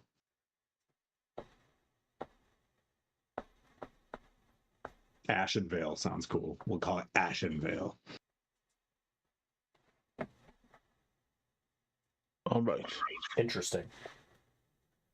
Well, You know enough, Savathor, that like there is like sure. I mean, like a Chardalon is gonna like totally give you 500 gold pieces at the end of this thing. But right now, you get the sense that you're a weapon. You're being weaponized for a Chardalon. 100%. You know what I mean? Like there is a vacuum of dragons. He'd rather not let giants come back into power. Right. I understand that perfectly. And Savathor is right now plotting and planning his play in the mix to keep the balance on the back foot for anything that's evil. So he's for his companions who've known him a while, which you all I would say have known him a fair bit of time. Blandina the most recently, and yet probably chronologically the least. But you can see that look in his eye, where every step that he takes on the ship, he's absorbing information, he's making observations, and he's keenly looking to take advantage of those who are trying to take advantage of us. Yep. Like to do the classic reversal at any moment. Yep. You guys are all making these assessments. Hey Artemis, haven't seen you in a while. Hey buddy. hey, Artemis. You're getting the sense, you guys are all in the initial phase of your first hour or so on this ship, as it's trying to pick up its steam. It's starting to climb up a little bit to a certain altitude where it's not going to get rocked by anything, literally. From the ground, you can't really see anything but a large forest in front of you. And then some like rolling hills off to your right. A river that you crossed earlier is in front of you. Probably you'll make it by the day. Who we got? Who do you got? Lord Gasamba with a party of 73 peeps popping in. What? Holy guacamole. Thanks, Jay. What a sweetheart. Really appreciate it. I'll try Welcome, not Raiders. to completely Wow. be garbage, and here I'll grift for your follows. Give us your follows, please. Give us your dead, your follows. Yeah. Awesome. Wow. Holy guacamole. I don't know what to do. So everybody just popped in. We're in Storm King's Thunder, and they just got onto a red dragon cultist Zeppelin. Yep. A red Zeppelin. Yeah, it's A red Zeppelin. A red Zeppelin. Oh, We climbed a Okay. ladder to heaven to get here. okay. So I'm gonna wipe off the name of this thing. It was the Emberwing. It is now the Red Zeppelin. I love it. Yes. Well done. All right. Yes. I am plotting to absolutely overtake this thing. This is great. Speaking of which, I was hoping in that hour that you were kind of describing what we were doing, I am looking at how this thing is powered. And if it's a magical or mechanical, if it's magical, definitely delving into observing that closely. Okay, so before you do any checks, you're noticing. Thank you so much for the donation to 988. That is so awesome. We also have a stream coming Saturday for 988 with Old World Charm. After I play with Lord Gazumba, whoop, whoop, whoop, I'll change my outfits. I'll turn into a goblin, and then we're raising more charity for 988. Yeah. Thank you so much, Canadian Ancient Gamer. Hope to meet you at GaryCon, man. Seem like you'll probably be there as well.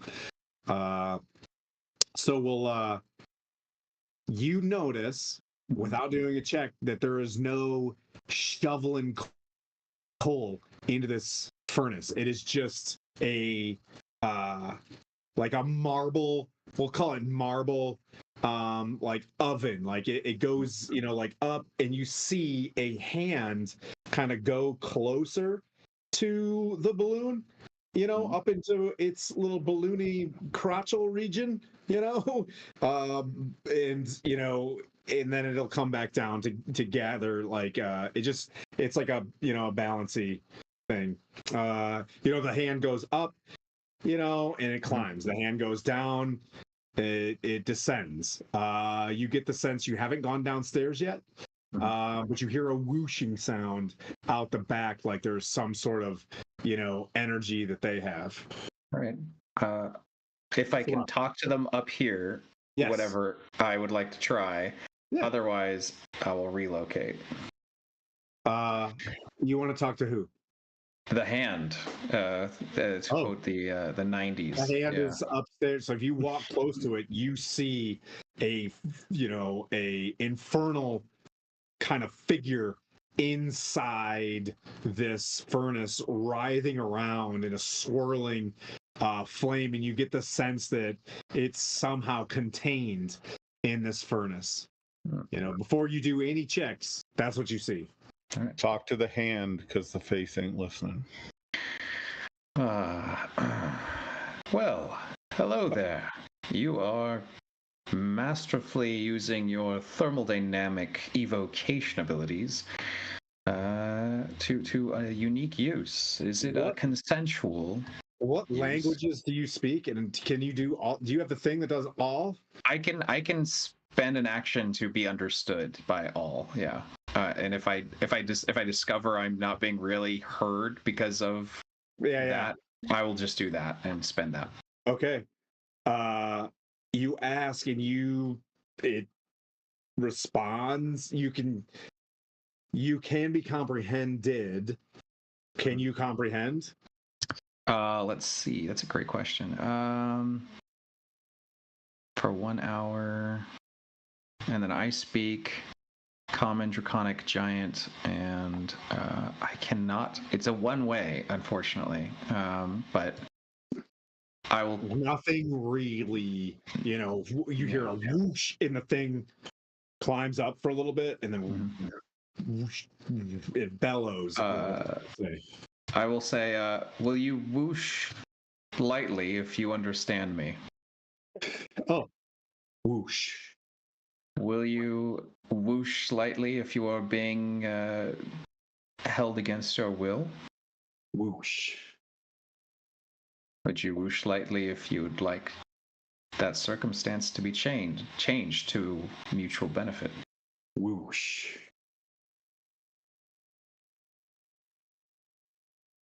My name is Savathor Bainray. I'll be in contact with you momentarily across the next few days. Just keep myself in mind should anything go awry for those who have held you to this station. And I will kind of just gently saunter away to my party members and speak of the slavery that is no doubt happening in terms of what arrangements is non-consensually powering this ship. Yep. Delphine kind of watching. You could see that she's watching you as you do this, and you hear her speak in some sort of like whooshy sounds, and the thing just begins to, and she's just like, without that, this doesn't fly.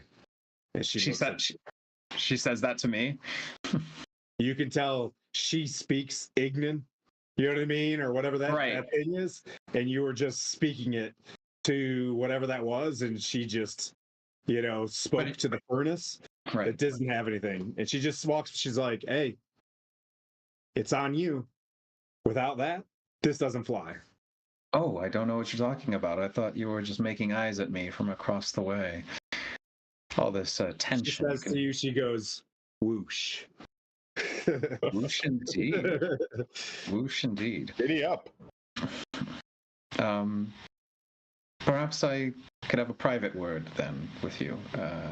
No rush. You're a very busy woman in charge of a ship moving expeditiously towards our Chardalon's will. But, She's like, in "Knives some off, time. take the helm." And she goes downstairs. It is time to sup. And she walks around the furnace, lifts up one of those wooden cheese-looking grates, that you can kind of see through. It looks very checkery. Bloop. And, sets it aside. And she's like, "Brasek, close this." And she's like, "I should show you to your quarters." And, she beckons to bring you down. And she's like, "And who's going to wake up Zalthea? I'm tired of this." And she goes downstairs. Hey, so we see this? Yep. Yeah, you guys can pipe in whenever. Yeah. I'll say, where you going? I'm talking to Saboteur. Yeah. Delphine goes downstairs. Delphine. Well, I think now going. I was going to say just to our I think we're being shown your quarters. I mean, we have 10 days together, all of us. Yeah, but okay. Right. I might be going someone else's quarters, depending on how I play my cards. And I will, in a moment, just kind of reach in the air and splay out cards. I'll look at Saboteur. I go, "I bet you are," and I'll walk out to a room. Ooh, Not my room. It's like I know jealousy saving throw. I know what he's going at. I'd be like, "I bet you are," and I'll walk off. Do you go below decks? Anybody else? Everybody else just kind of chilling there? Yeah, you're going as well, Torn? Yes. Yep, you follow down just like, oh, right, dude, thank you so much for the donations, 988. Really appreciate that. There's a lot of folks on the other end of those lines working hard, so those donations are awesome. That's Appreciate cool. it. So you go downstairs, you see a couple like there's like a pig like a pig stall. There's like a horse stall down there. There's a couple hanging hammocks. There's like there's a room to the front, a room to the back, just kind of how you see it on the map there. The back door looks like sealed with metal, like as a metal door, some sort of steel door. And it's got a bit of a portal, and it's got a couple levers on it as well. You can, and other than that, you see like a bunches of crates and barrels and stuff like that. This thing is laden down just on, with lots of stuff. You guys can do your searches how you want. This boat is fun, and you can find, whatever you want. Do I see? Oh, I'm sorry. Go ahead. Go ahead. Do I see Nevaeh around?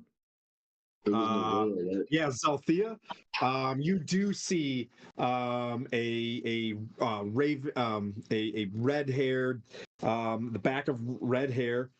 You see some hands putting up a quick, braid, and then putting on a mask, putting on a cloak, standing up and beginning to roll up a bedroll, and she's just, people are kind of bickering at her about getting up, and she's like, whatever, you know what I mean? And she kind of turns around, quickly walks by, and gets ready to, you meet her on the steps waiting as you're coming down. All right, I watch her. I'm still having like voices in my head of children. Hey, just real talk. I've got dogs having dog fights just straight out this door over here. Nobody can hear your family in the background. Like, your mic is doing fantastic. Nobody can hear. So just everybody, you know what I mean? Like, it's no big deal. Yeah, I get that way too. Like, if someone like opens up the door, the dogs start running in. Well, I just assume that everybody else can hear the chaos, and generally speaking, these mics kind of drown it out. Yep. So the lady, she makes eye contact with you with it's like very it's like a cool, almost like a masquerade mask. It's got like, this, how would I describe, like two horns that are slicked back, kind of like a red dragon always has. They all have two horns slicked back. It's a black mask with red trim on it, and kind of, as you get down, thump with your weight, she just grabs the two handles, runs straight up the top, closes the hatch behind you. Shit, man, I was trying to talk to her. All right. No, you can stop. Oh, yeah. What? They are talking, so I'm going to assume that Delphine, let me get the name right. Delcephine and Sabathor are having small talk, and this woman kind of brushes by female cultists. Yeah. What do you want to say? As she's going by, I say, I know what it's like to be, I know what it's like to be in your position. Don't let it get to you. I try to say a kind gesture. Oh. Yeah. So I tell her as she's going by, I quickly say, "Don't let them get to you. And you'll do great." Or something of that. Yeah. Just kind of stops. She kind of walks up. She's like, "We just follow your orders. Don't forget your." Is that what she said? But then you hear her whisper, "Don't forget your owlbear." And then she goes upstairs. She whispers, "Don't forget your owlbear." And then she goes upstairs. Wait, the owlbear didn't climb the ladder? Oh, shit. Apparently not. That's a reward for being, you know what I mean? You know, you hear her loudly snap at you, like we're here to follow your orders for a Chardalon. And then suddenly, as she lifts up her head underneath her mask, she's just like, "Don't forget your owlbear," and just like heads up. Is she cute? Yes. Yes. So I would say your character, you know what I mean? Like your character is attracted to, you know what I mean? Like this character. Okay, so I'm a total barbarian, so I could just go into mag mode. I don't gotta be rough, like whoa. Okay, all right, let's do it. After that, I start looking at the animal because she goes up close the hatch. I start looking at the animals. You know, that's my thing. Yep. So And you see there's a spot where there's hay and stuff like that sitting there. There's a horse chilling there as well. Like, oh, this is probably their, you know, everybody needs a Zodiac, right? Well, there's a horse right there in case they land. And then there's like 2 or 3 pigs, you know, and then there's tons of crates and barrels all over. Like it gets kind of tight in here, but they're off to the left-hand side. You can see as you look up the port side, sorry, Navy.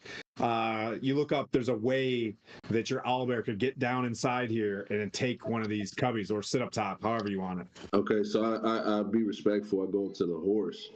Okay. And I cast because we rested, so I cast speak with animals. Yep. Myself, and I asked the horse, would it be okay if a friend and I, you know, have, or if I want to start a conversation, how are you? Go through the motion, try to get cool with the horse. I mean, we can go through the dialogue if you want, but we don't have to. So is it working? Is the horse okay with, you know? Yes. I mean, it's already a docile. You can see it has been horse cropped, and you know there's marks in its rump, like just someone actually taking the time to give a shit. This horse is already like as familiar as it can be. Okay. And so I asked, would it be possible if my big friend, the owlbear, and I come down and just sit with it for a while? No. Yeah, it looks to where the owlbear should be. You're about 10 miles away from your owlbear. Oh wow! Oh, 10 miles, you said? Yeah, you've been cruising away from where the goat is and the owlbear just chilling on the side of the mountain. Yeah. Okay, well the owlbear is cool. The owlbear is cool, man. Okay. I don't know how to not forget my owlbear. I honestly thought all of our animals were eaten by that white dragon. No, just the horse. He'll be fine. Harshnag is going to be. Yeah, I mean that's like his turf, right? Like he's free now. So. Yeah, we'll see him back. Harshnag wouldn't let them. You know what I mean? Like, yeah. Yeah, we'll be back for them. So. Yeah. So I just asked the horse, you know, politely, would it be okay if I sat and? Yeah. Absolutely. Yeah. Okay. Cool. So I sit and I start. When I see him sit with the horse, Vocat's like, "Are you going to sleep there?" Yeah. I like the fact that, you know, you're working with, you know, your characters and stuff like that. This is now like a charger. This is a war horse. It's, you know what I mean? It's pretty big, like a tall black stallion charger. Like it's pretty beefy, like big muscles, but you can tell this thing has been beaten into submission. It's got a lot of pride though. But yeah, so you kind of sit down, Vocath. Do you have anything that you wanna do while kind of following along? I'm just kind of following along. Vocath is like Tempest is a god that, you know, literally in a war, like he's got priests on both sides of the battle, and I feel like Vocath's perfectly fine with riding with these evil guys. I don't care if it gets the job done, and like everybody's obviously being like, you know, we gotta listen in and we gotta make it. And Vocath's just kind of like, no, I can be friends with this side. If they fall, you know, that's fine. That's fine. Are you going to stay up top? Are you going to go below decks? I go down if that chick is showing us if that woman cultist is showing us our rooms. I at least want to know where I'm staying for this ride. Yeah. Brings you up to a room in the forward part of the bow of the ship. Pretty good sized room. There's bed mats sitting there. There's a table sitting there, and there's like food like laid out. Just there. You get the sense that there's plenty of rations. There's actually 3 little doors, little ports that you can kind of open and just kind of like sit there. The wind can go by and you can watch things, or you can just like mind your own business. The only place where these doors are to look out are in like the midsection of the ship, not in the rooms. There's a back room with a steel door that you don't think you can get into, right? Mhm.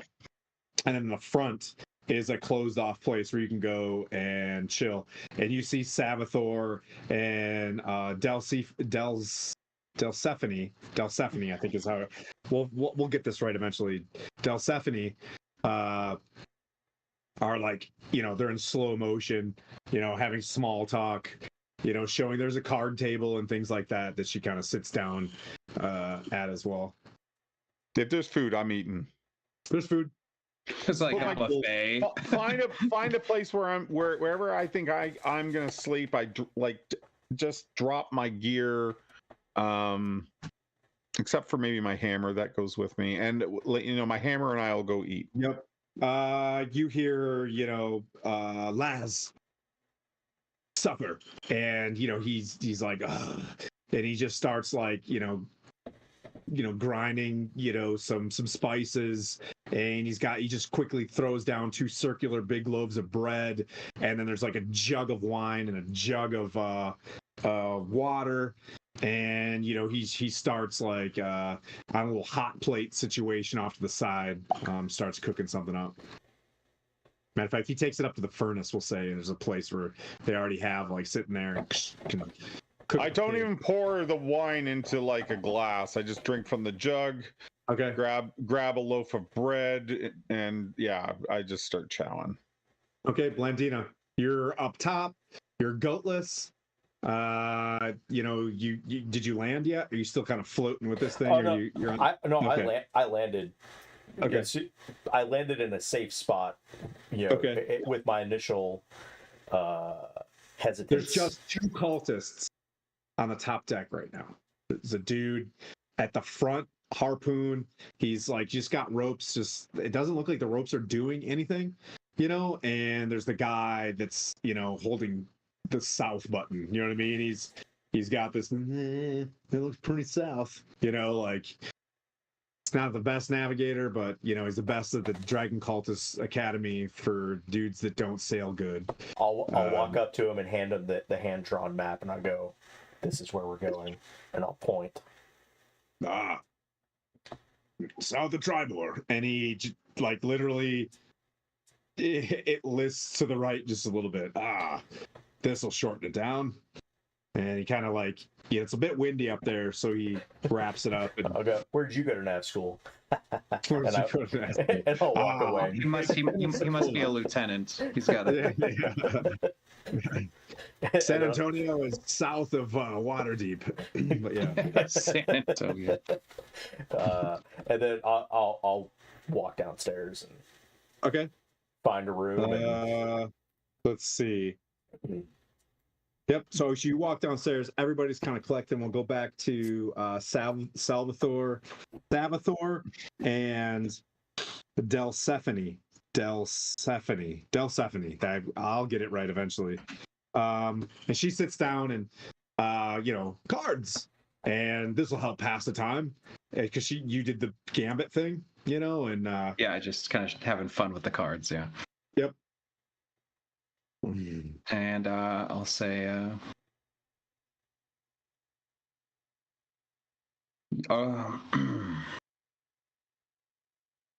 understand that your position is one of great demand, great pressure. I'd argue it's important for one to have the opportunity to find ways to vent that stress in a most healthy fashion. Do you have ways that you like to vent that stress? Got it. So Roll a persuasion check. I think of tracking what you're trying to. Can I overhear that? Sure. Why is everyone overhearing my conversations? Because you guys are at a card table. He's literally in there drinking wine next to you. Can I get a gentle whoosh to myself? Yeah, you can speak Ignan if you want to. Damn, I cannot. You can, comprehend. I guess. I will speak in common, knowing that if she wants to speak Draconic, she may, of course. So, but yeah, it's fair. I got a 24 persuasion. Oh man, and she got that was a 20 plus. Okay. You get the sense that she doesn't, she's very professional, but you do see she takes it in, you know what I mean, and it kind of goes like, the conversation goes a little bit not necessarily stale, but she keeps playing. Conversation goes stale. The 24? No, I said it doesn't go stale. Oh, they said go stale. Like, goddamn. Yeah. She picks up on it. And you get the sense that you're moving down the right path. Okay. I look over to Vokath and just say, I'm Hammer. going. I like pick up my drink and drink bread and hammer under my arm. If you walk out and Torn King's outside, Blandina, where are you at right now? I can't believe this is happening. We just went to. This is the first time in 5 years. Good job. Good job. Blandina, are you walking in? Let's say that I'm walking downstairs as Vokath is walking out with this giant mug, a jug, and bread. I go, what the hell? Where are you going? The oven is too hot in there.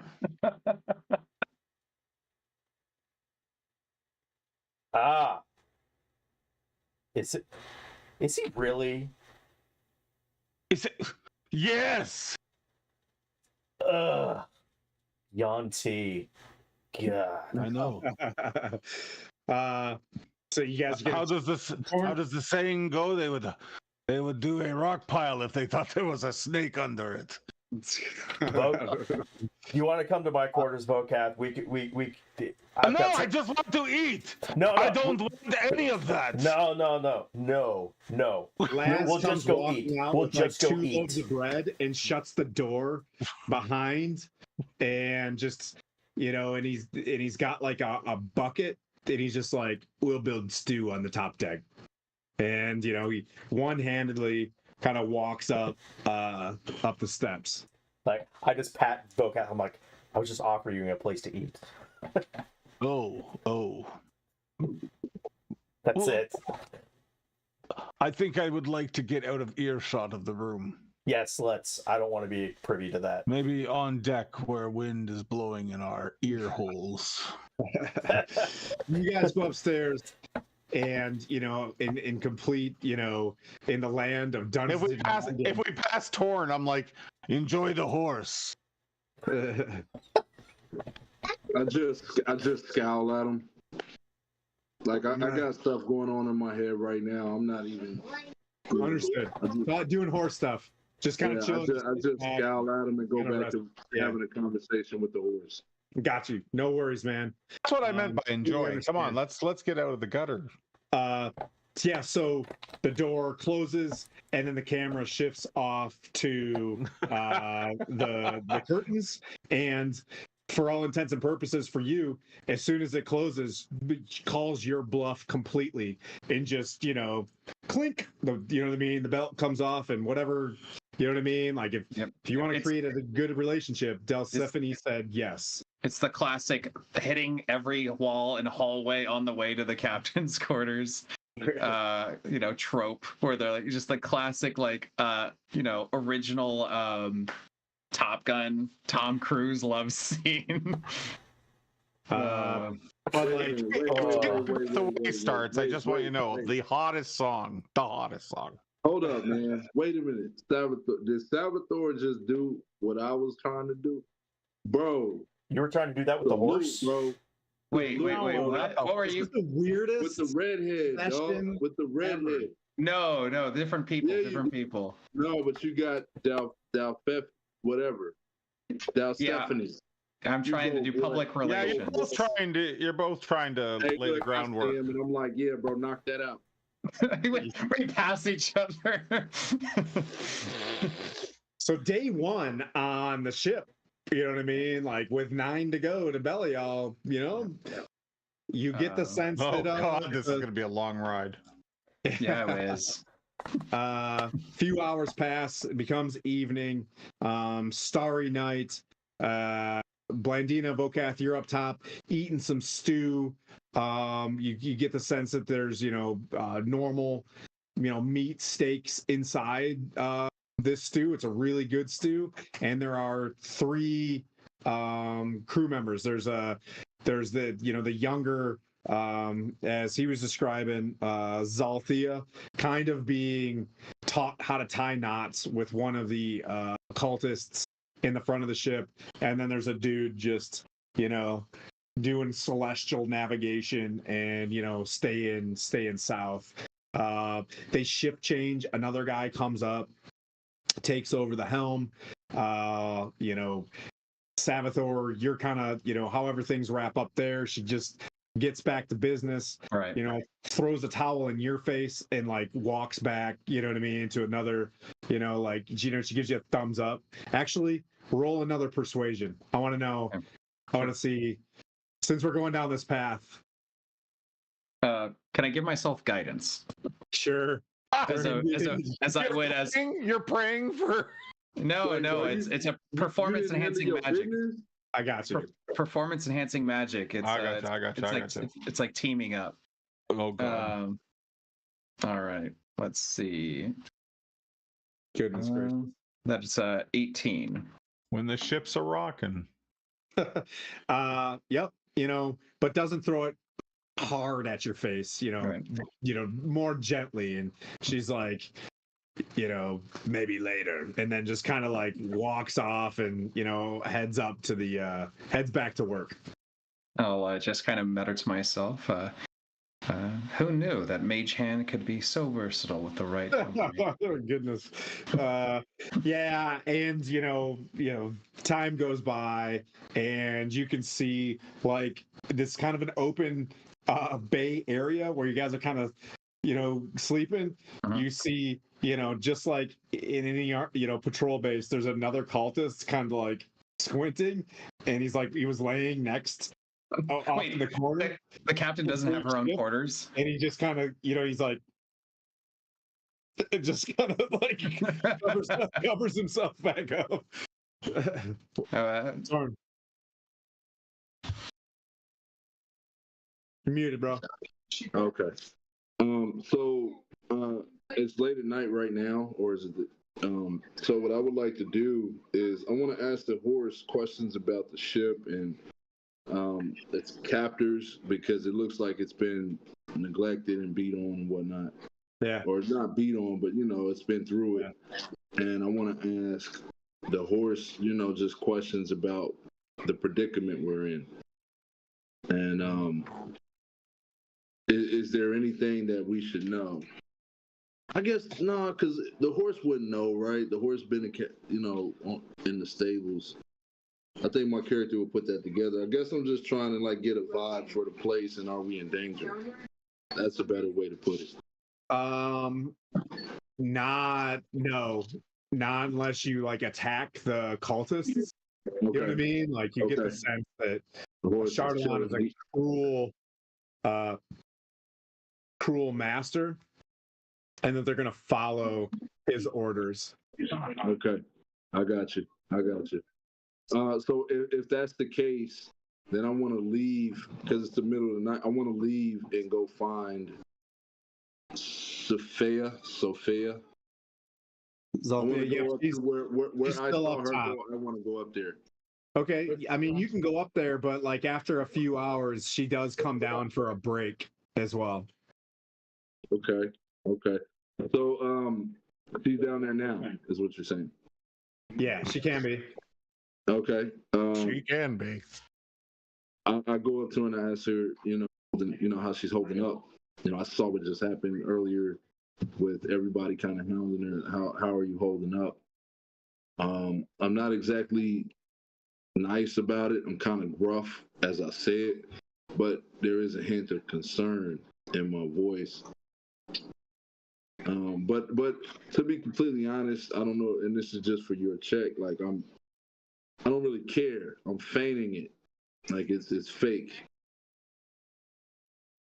Okay. So if you want to make me roll something, Are you trying to roll a check? Are you trying to persuade something? You know what I mean? Like, what's your ends? Are you trying to build a relationship or? Yeah. Okay. Do your best barbarian persuasion as you're trying to sound cold and edgy to It's probably more of an intimidation check. So it didn't work. Never mind. 2. Okay. Yeah, she kind of looks at. He's like, Bro, I gotta play a bard, bro. I can bring you to make you more comfortable in the stable area. My room's next to the horse. There's 2 horses in there. Okay, well, I got to switch to a Zelthina voice. Not why am I always this? She's like, okay, well, the mess hall is in there, and if you want anything, let me know. I'm gonna go. I'm okay. And she just kind of walks. She kind of walks by and Didn't work. Okay. Didn't work. That's it. You're right. Hey, Salvatore encouraged me. Yeah. What was the roll? How bad was it though? I need to know if you just. The roll was bad. It was 2. It was 2. Oh yeah. Yeah. You have no charisma. Oh, you have a negative charisma. I'm pursuing. Well, no, yes. I have a 0. I could have made it had I rolled high. It was 2. Yeah. Remember, there's a party inspiration. There is a party inspiration out there. Straight to. We need to give him party inspiration. Nah, man, you guys are asleep, bro. I like keeping it 100. It's cool. Like it just plays out better, I've come back from something like that before. That's how I got married. The comeback is better than the setback. Man. Better than the setback, ladies and gentlemen. I don't know what's happening in this session, but the best session ever. The Red Zeppelin.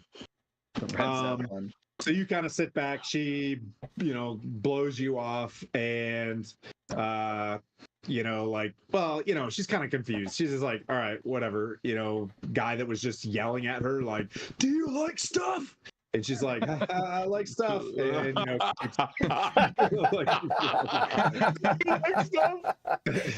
You know what? It's appropriate that one person was successful and the other one was very successful and the other one was very not successful. One would probably be a solid relationship, but Stephanie probably very caustic and toxic.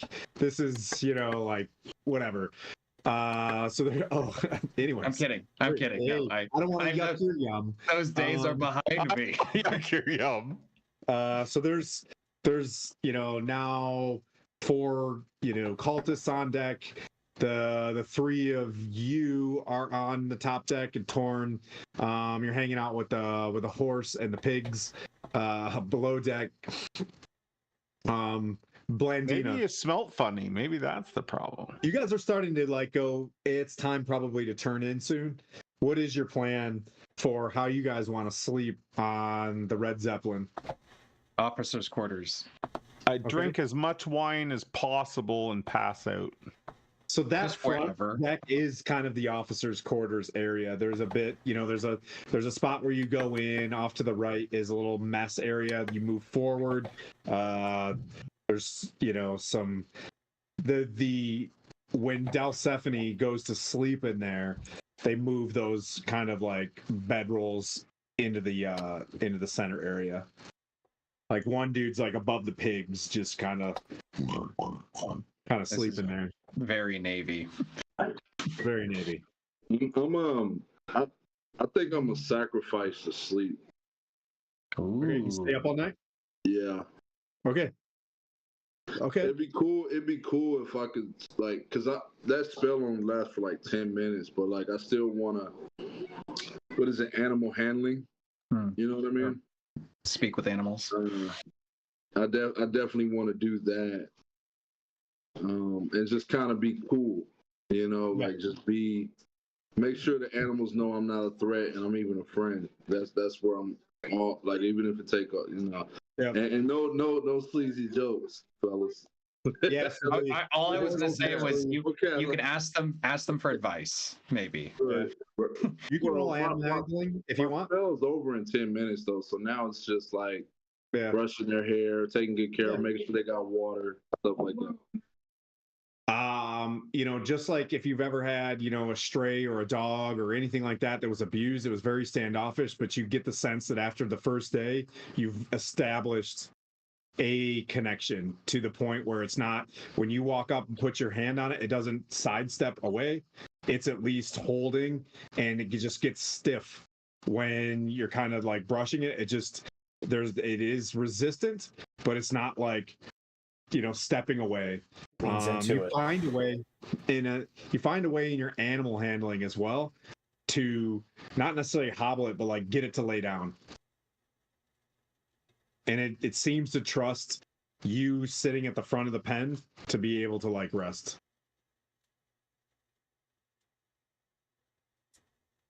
Blandina, what are you doing for the first evening? He's gonna stay up all night. You will wake up with 1 point of exhaustion. Blandina. I'm turning into if I'll make sure the Vocath is properly knocked out, and when he's out, I'll make my way down to the whatever quarters I was given. Okay. Yep. You go down. You can take a hammock, or you know what I mean, like. Oh, we didn't actually have quarters. We were just, it's like a. Yeah, this is a galley, and it's not that Oh, big. if there's a hammock, I want to be in a hammock. Oh, Vocath's is snoring in a hammock. You can take whoobies and make yourself a private place though, easily. Like they can move crates up and make you, if you're. I just Like need to go. I just need a spot to go into my trance. Like I don't necessarily. What the hell is a whoopee? It's just a blanket. It's a blanket. Oh, okay. Yeah, it's a very special blanket. Okay. I'm sorry. Yeah. I'll go in the corner and go crisscross applesauce and to go into a Elfie trance. And, Okay. Yeah. They don't seem to pay you any mind, and you go into your trance to go through day one. Let's see, Vocath, I get good and drunk, and then probably have like a very difficult time getting into a hammock. But just everything I can to get into it, and then just pass out. Yep, not your first time in a weird hostel. Got it. Like you're like, yep, whatever, and just kind of go to sleep. Sabathor, you're up on the top deck. The four cultists that are up at night are sitting up there, and what do you want to do?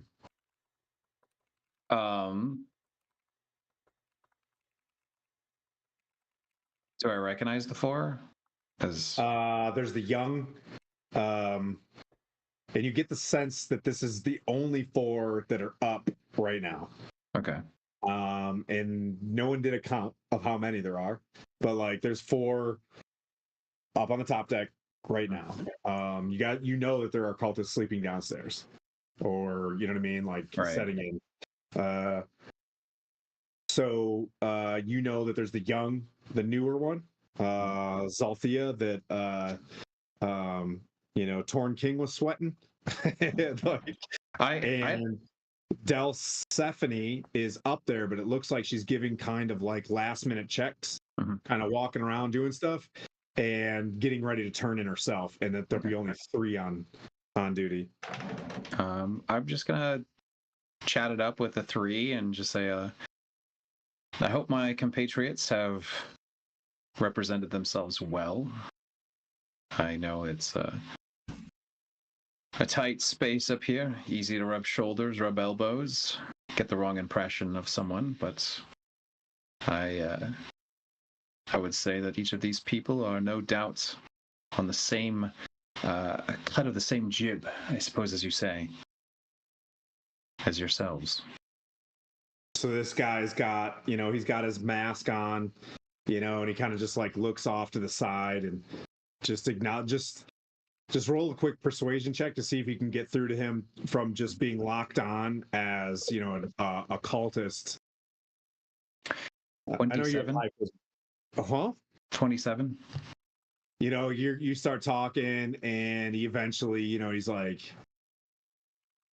I took down a copper dragon from this ballista one time, just cruising by, and he kind of points off the side, a young copper dragon, and bam, hit it right here. But yeah, man, we just you get the sense he just came off a war. No You know what shit. I mean? Like he just finished it, and he was a loser in the war, but he's telling his side of the story. You know what I mean? And he kind of shows you a bracelet, on the side, and he's just like, yeah, I got to keep some of the scales right there, and he kind of shows you. He's like, Well, there's no color like red, am I right? right? That's what I'm saying. Praise a Chardalon, and he kind of just sits back there and just he's cleaning his ballista and stuff, and he's just like, I hate night shift. So quiet. Well, you know what they say. You could easily change that. And he kind of reaches back to whoever's on the helm, and he points off to the starboard side. It's like, look. And you see him nudge someone, and you hear like a bell, like ding ding ding ding ding ding ding ding ding ding, kind of. And you hear another bell downstairs, ding ding ding ding ding ding, and you can see some sort of large shape off to the starboard side. And he can't really see. He's like, it's too dark. Do you see it? I'll take a look. What do I need? Sort of perception? However Am you I want. there? Perception. No, you're downstairs, but you do hear a bell and someone come downstairs, and you're staying up, right? Okay. It's a soft bell, right? Like that probably isn't gonna make noise from very far. Yeah. And I got a 19 perception. you kind of look and you see like this massive, like winged creature, but as you kind of like startle, like, ah, shoot, you see a huge looks like a bird, like an eagle or something, just a massive bird off to the side of the ship. Is it coming towards us? It looks like it's paralleling you from 300-400 feet out. Not a dragon, a bird. It looks like a huge bird. What's ship protocol for seeing a enormous bird? My good man. Well, he's like, well, that thing looks like it's got talons, and if it pokes some holes in that, we got some issues. So there are some vulnerabilities here. Yes. Get your balls out of your throat, talk like a man, and get down there and tell your superiors. He's like, they're coming. That's what the bell's for. And, a moment later, Delsephine, like, walks up the top, and she obviously can't, like, bust out anything to see. She looks up at the moon. It's this, big, beautiful moon. It's got, like, this, like, you see breaks in the moon. Like, it's just, like, shattered. And kind of looks, and she's like, what's on that rock? She's like, she's like, bring it to the port. Just bring it port. She's like, douse any lights.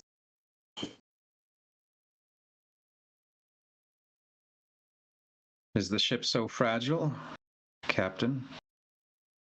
She's like, look closely.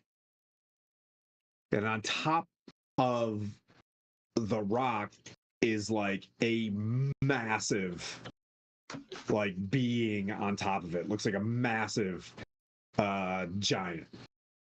bigger than you've like head and shoulders taller than Harshnag. I'm kind of excited now. I say, is it time that we prove our alliance? Dragons don't care for giants, and neither do we. She's like, I'm sorry, I'm not messing with a storm giant. Do you want to? I'd like to talk to one. Be my guest for a Chardalon. And she steps back and All right. I will Tell it cast. to come back. I can't fight drunk. I'll cast Fly on myself. you are 1,000, like you are deathly high. I'm just gonna throw that out there for Yep. your passive perception. Yeah. Okay. Okay.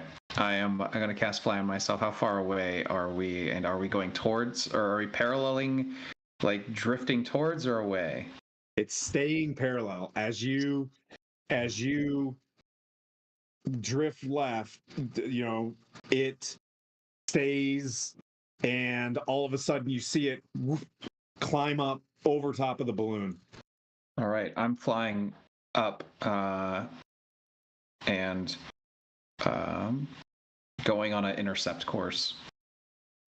Above, you're going around the balloon, you're going up. Yep. The rest of you guys at this point are hearing, you're awoken by the bell. Your axe starts to glow, Torn, and Vokath, you are knocked out. You are knocked out. Well, because you were getting drunk. You specifically said, "I'm gonna." Yeah, you're just squeaky, squeaky. But you hear the bells, and two the cultists that were in there, they both get up and like walk out. Blandina. You, Sabbath. What's up, Torn? Are the bells still ringing? Maybe I just think I'm hungover. No, I was Unless one of those guys wakes you up, I'm gonna say you're sleeping. Okay. Hey, bro, you drink a lot of wine, man. Yeah. I You see gotta my play with axe the Dungeons and going up. Dragons. You want to be drunk? You know what I mean? Like, so Savathor, you swoop up to the top of the ship. There's a crow's nest up there, and there is a cultist just like looking straight up at this, like, Yep. big ass bird. I'll say, leave your post. I'll take care of this. Now. For a long. It just like I'm giving him an out. Grabs a rope and just whee! And the best, Atlantis looking thing just like slides down there like a cartoon, and he's out. All right. I am going to call out in giant as loudly as I can. Let me see what I can do about this. I don't know. Let me check. I am a cleric. Is that a cleric's cantrip? 1 second. 0 level spells. Doesn't say. I have message. Mending. I'll message. Yeah, I will message and point to the creature within range, speaking in giant. And I will say.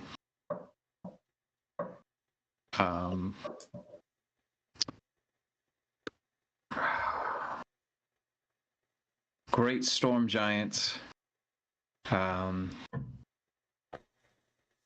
While we may bear the vessel that could perhaps be misconstrued as an enemy, I believe we are allies.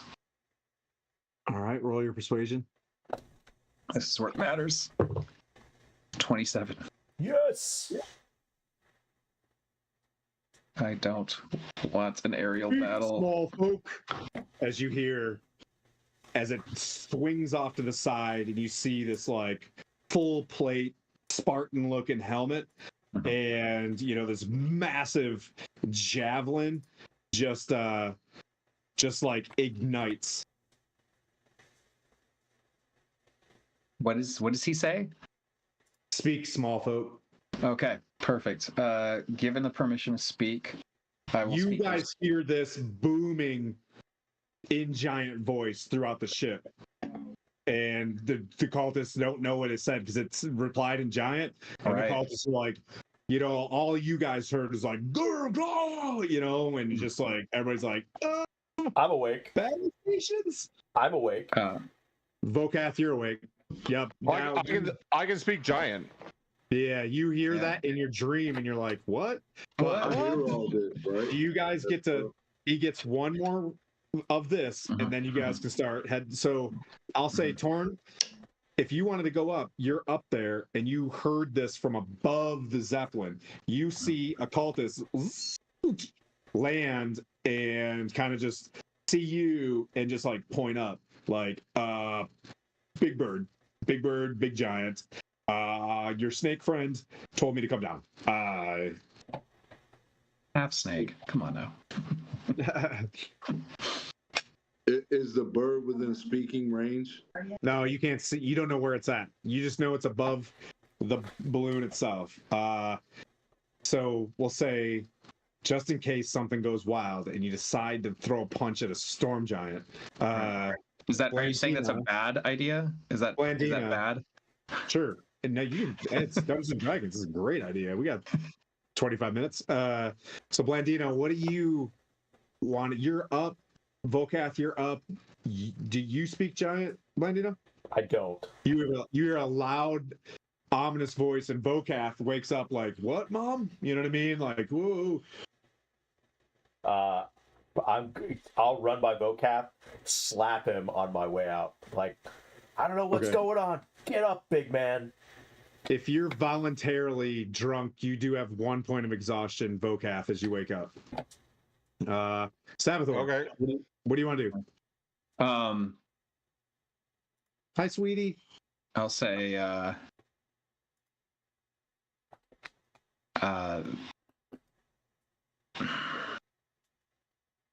want to choose my words so carefully. I will say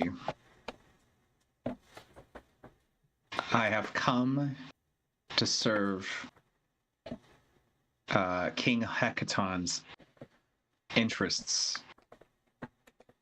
We have traveled across the realm to help with the ordning. Are you an ally of King Hecaton? If you are not, then prepare yourself for battle as I defend his name. And I'm taking the biggest risk in basically like drawing a line and trying to prove myself as while I'm a small folk. If he is an ally of King Hecaton, he will hopefully see this as a gesture of like incredible loyalty and courage to him and his order. And if he's an enemy, then he was, in my mind, something that we would have need to have thrashed or get thrashed by anyway. Yeah. So it's a big gamble.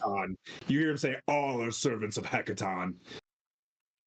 I am looking for his whereabouts. Do you know where he is?" I have spoken with the Oracle.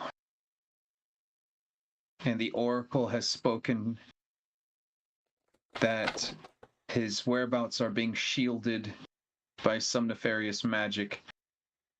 And the Oracle has said his oldest daughters have betrayed him. I only speak what the Oracle has spoken to me. So I can understand because they're talking in giant, You're right? hearing this, but you're downstairs. Yeah. But it's you can hear the giant. Yeah, the giant's loud. I'm just messaging. I'm more worried about the dragon cultists like turning on us because he swore fealty to a storm giant. Well, yeah, but what if one of them speaks giant? Spell. It's a message spell. So okay. It's like a whisper in his ear. Okay. Never mind that. I'm not so callous. Clearly, I'm drunk and not understanding what's going on. I'm just like, Roll. He just looks at you and he's like, "How dare you speak ill of the princesses?" I need you to roll a disadvantage on that one. All right, I figured this would happen, but got to speak the truth. Use the inspiration to make it a flat roll. Well, I already rolled a disadvantage.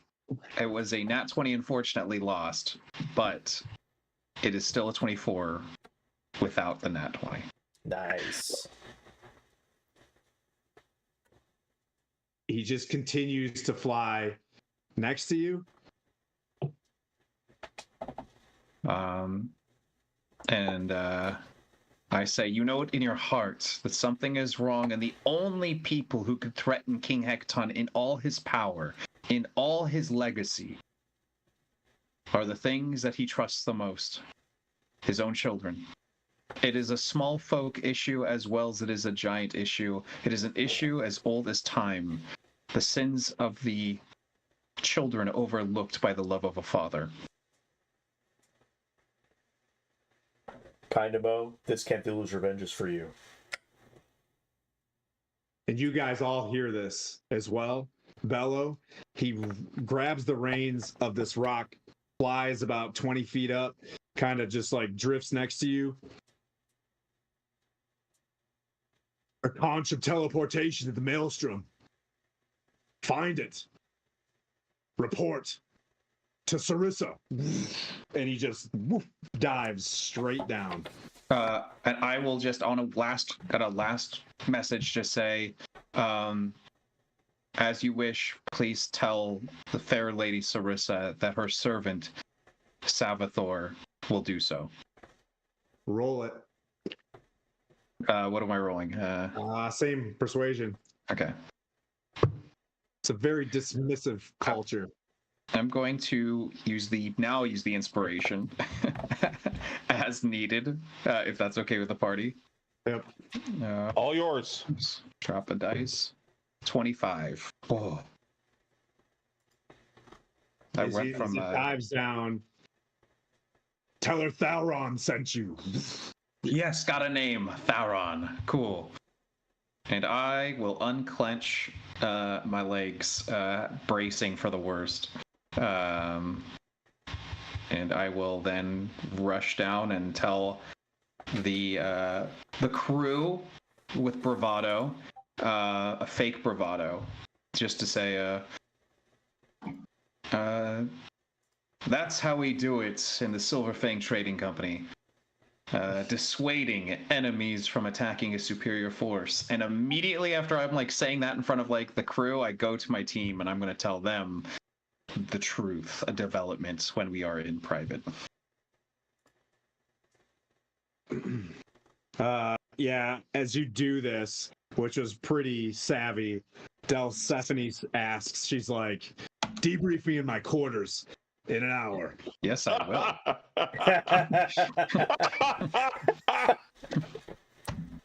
Those briefs will be... I'm easily entertained. I'm a 12-year-old boy, by the way. Aren't we all tonight? We need to rename this session to Dudes Being Bros. Dudes Being Bros. Watch this episode. Yeah, please don't watch. It's awful. Please don't watch it. Yeah. Anyway, so round 4. Yeah.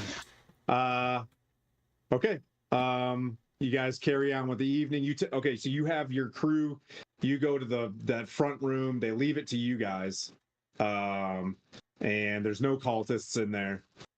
We'll say there's like 2 or 3 rooms, we'll say. You notice that this ship keeps changing. Just to make it better.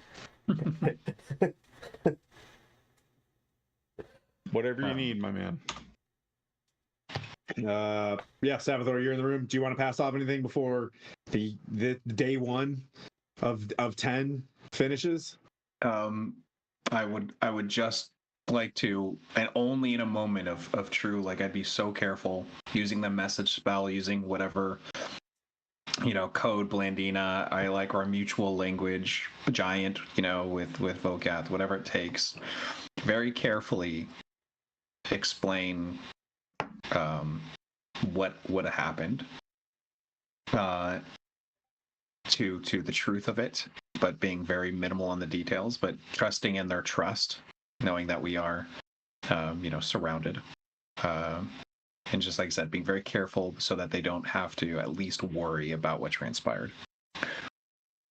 And mentioning the conch of teleportation as something for them to pry their minds about, as I doubt I know anything about that. So, and then I tell them I'm on my way to debrief the captain.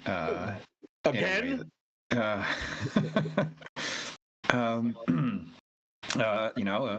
happy captain makes for smooth sailing.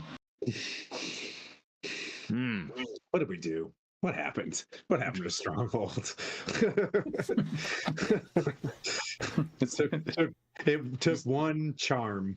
That is my fault. I will take full responsibility, and I will say that it's this is tame compared to what happens on Charmed Fantasy. So I'm grateful. So the message is passed. Do you stay up all night, Torn? I'm tired this time. Okay. Yep. So you pass the night. Day one goes by. You wake up, and you see yourself. Let's see, which way are we heading? You're directly over a like a massive forest. You can see in the distance a grassy plain. And you guys are cruising along. You kind of established yourself on this airship. Found out some information based on what was supposed to be just a flyby. It says right in here that he's not even supposed to pay any attention. So you did a good job of of drawing in an encounter and developing something kind of sandboxy. That's in cool. Storm King's Thunder. That's I thought that was going to be like some sort of test by the DM, like if you're dumb, this is how you TPK, kind of moment. And I'm like, I don't want to TPK us at all. Yeah. You guys continue to move along. You don't see any towns or anything like that below you. You're still over the forest on your first day. The second day, steady, clearing a million like skies, and you guys are continue to cruise. Any adjustments to where you want to head on day two? I don't think so. I mean, we're still heading to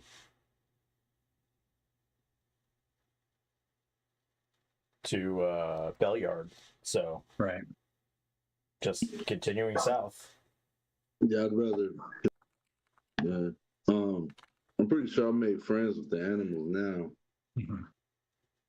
So like I spent a great deal of time down there. That's why I feel comfortable. But I still want to try to get at Sophia, not in a romantic sense.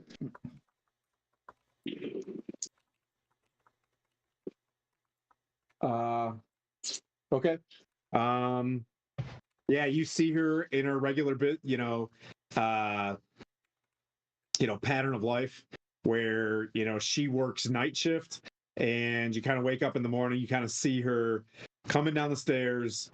You wake up around the same time because you hear the leather boots clicking on, whatever, and you hear like the shift change. But you're level 8, you're way more experienced these guys. You're up when they're up, you're up before them. So subject to Savathor, who's still debriefing in the captain's quarters.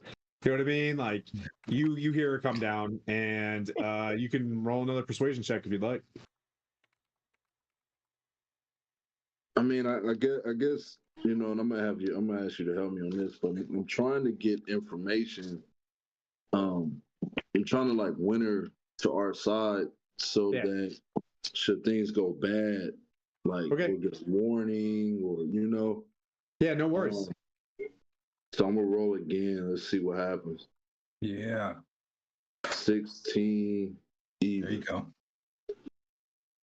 I'm trying to be friend. That's what I'm trying to do. I'm trying to be friender.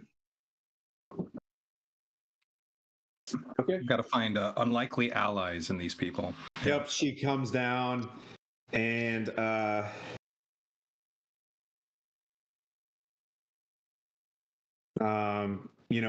you greet her again, and she basically stops, and you guys start talking back and forth, and she basically pulls out some of her ration and just kind of offers it to you, and she just asks you,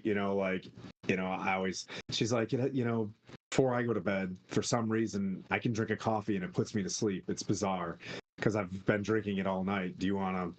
You know what I mean? She kicks open the port, and she's just like, that's the Lurkwood. She's like, I came actually from a small town from what's called Luskin, where the dragons were attacking, and a lot of these folks that I was single. I'm originally from Waterdeep. I was living in a town called Luskin. The dragons attacked, and these folks, as opposed to I don't know. I just thought that this was the lesser of two evils. It was employment, and I was really good at following orders. And she pulls out a crossbow. She's like, I was pretty good with this. We took down a copper dragon, and since then, a Chardalon, over the past 3-4 months has not burnt me alive. But I guess I just listen at this particular point. I'm not gonna say too much, but I just kind of listen to her, and I want to make sure like she knows that like I kind of understand, but I also wanted to know for a fact that I disapprove of the whole joining thing. Like I kind of want to bring her to a level of understanding that there's other things out there than what you're doing. Because I only say that because it sounds like she's not joined up because she actually like believed this shit. It sounds like she joined up just because she had nothing else better to do. Yeah, I didn't know until I saw a Chardalon, and I saw, the power and his aims. I mean, it's great. It's awe-inspiring and powerful. Have you been up and close to a dragon before? I mean, you like animals. Have you ever thought about, I see you taking care of Whisper, which is a good horse, but have you ever seen a dragon before? Like, you serve animals. That's a legit question. Yeah, I mean, she's like, she pulls out a card, you know what I mean, with a QR code, and like, I mean, if you're ever thinking about, joining up, it's free college. God, pretty good. He's a recruiter. Pretty good healthcare. It's only cool. I prefer, dragons aren't necessarily at the mercy of other beings. They're kind of at the top of the food chain. So I'd rather not treat them as such. I treat them as just humanoids in general. I don't even consider them to be animals, to be honest. When you say Whisper and I become close, I mean, Whisper's not a dragon. So no. Well, maybe until you meet one. Then come talk to me about it. But so I kind of smile with that. She's like, yeah. Whisper's looking good, and day 2, you know what I mean? Like, I'll see you around. And then she goes off to bed. All right, maybe. So step in the right direction. Right. I mean, smooth talker. Like, you know what I mean? like no, I'm trying to hold back, man. I'm trying not to mac. trying to play my character correctly. Tori's, You know? he's in the cut. He's in the sauce. Yeah. Yeah, I'm trying not to do, Yeah, so, you I wanna talked be for, but it became like warm out. So like she's past her shifts. You know what I mean? Like bedtime, right? So like there was a good conversation, kind of going back and forth. And there's no real strict rules from the cultists like to avoid you guys or whatever. Vokath, you wake up, with your level of exhaustion from being drunk, but like, hey, what would you like to do for your day? I'm gonna go like, what would you like to do on day 2? That's what he was doing on day 2, establishing a relationship, and so far so good. Okay. Yeah, I don't know. I'm maybe if there's some crewmen that want to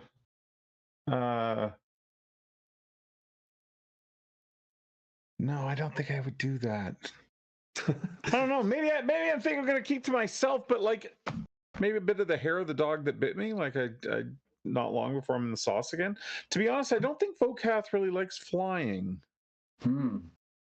I think maybe I'm sort of an earth boots on the ground type of Goliath. Yeah. So, You like the room with no windows?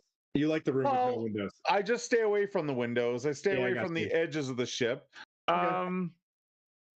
But if I can sort of get everybody's talking about them being evil and stuff. So if I can maybe sort of find a redeeming quality in them, they're certainly structured, right? I mean, the redeeming, you know what I mean? Like they're very martialistic. They're very, they have so your redeeming quality is Tempest, right? I feel like if they weren't so hopped up on dragon fumes, they might actually be like good soldiers, good servants for Tempest. They're already about 6 trifolds deep, so it would take time to. Yeah, I'm not. I don't think I'm going to convert them, but I feel like maybe their ideas align a little bit with mine. I mean, so they're warriors, and they're maybe if there's something I can help out with around the ship, as long as it's not close to the edge. Yeah, I'll do that. I mean, there's cooking. I don't mind cooking. Table. Yeah, I don't mind cooking. Maybe Vokath does a little bit of, and the chef. So Laz is Ratatouille in there. So Laz is like, hey, yeah, like absolutely. If you want to help, he brings in a pig. Like, hey, you wanna, carve up this guy. I can tenderize it. Sure. With the hammer. Yeah, just all right. You spend a day, and you realize that there's probably like 100 days worth of rations for like at least 10 to 15 people. There's a lot of food. This thing was built to get your mission done. So here's what I'll do. I'll like help the chef out, and I'm going to sort of maybe try to learn a little bit because I can do some campfire cooking then for the party. But I want to maybe I'll see like before they were sent to pick us up. What exactly was their mission? Yeah.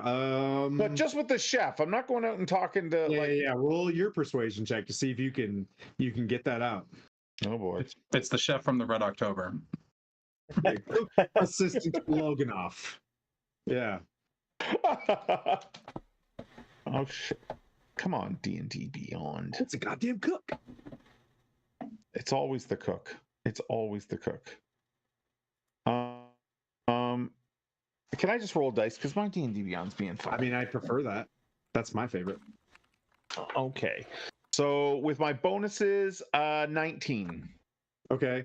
You get the sense that veterans of the Well of Dragons, they had fought Cormyr soldiers, Purple Dragon Knights, under the command of Sir Esteval. They were turned back only when the dragon itself, the Tiamat fell and the volcano erupted. So they turned back to get back to their master because they were told to like, hey, the Dragonhorn called, so we had to show up. And you get the sense that on the Red Dragon side, these dudes are very martialistic and are very martial. And one day I want to be a dragon wing like she's kind of Well, one of the soldiers. why is I'll be like, why is what she can't be that good if you lost and had to be turned back? He's just like, I didn't see you at the Well of Dragons, and then the conversation goes cold. Inside, I don't outwardly laugh, but inside, Vokath can see hit a nerve, and I'm kind of happy with myself about that. Yeah, that's awesome. Savathor, it's the scene where she's putting on her big boots and her filigree. I love you so much. What's that? You're in my head, man. I love it. And she kind of, closes the window, and she was like, that was a restful evening. Back to work, cinches up her belt and like walks off. She eyes one of the dudes, like other cultists, like straight up, and he just kind of like puts his head down, opens up the door for her, and she leaves, and he sees you and just kind of close the door. Okay. What would you like to do for day 2? She's leaving. Yep. She's left me. The door's closed. Yep. Is there a lock? Yeah, there's a little claspy iron locky thing. I'm gonna lock it, and I'm gonna look for a form of written correspondence or intel. Okay, go ahead and do a wisdom check or a investigation. Excuse me. Investigation. I'm not very good at this. You can do it. Let's see.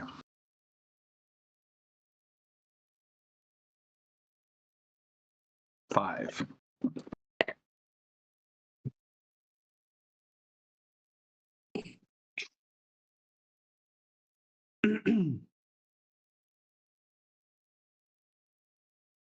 Did you hear me? Did you hear me? I'm sorry. I heard you. Yep. Okay. Okay. Good.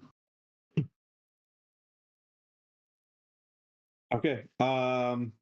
There is roughly there's a chest that you can shake, and that there's gold in there just in case. It's very compartmentalized. Mm-hmm. There is no correspondence at all. You get the sense that they are automatons for a Chardalon. But what I can say is, you can put that. What I'll do with your investigation, there's nothing in here. There's nothing that you've seen. You could put it to rest. Okay. There is nothing weird other than them being dragon cultists. They are just part of the ship, part of the crew, part of the ship, part of the crew. So it's very clear that the hierarchy really does matter here, because Delphine would have to be, or Delsephine would have to be, in using this deductive reasoning, incredibly capable in terms of keeping track of multiple changing orders and delegating to the entire crew like a machine. Like you said, autonomous. She's like a machine in terms of efficiency in a Chardalon's name. So she's even more impressive to me with that in mind, because it's professional, but it's also really good for espionage to not have anything out. So I'm convinced I just turned this place over so amazingly with my 5 that there's no way that she's hiding anything. It's all in her head. Nice. Blandina, what do you got? I don't know.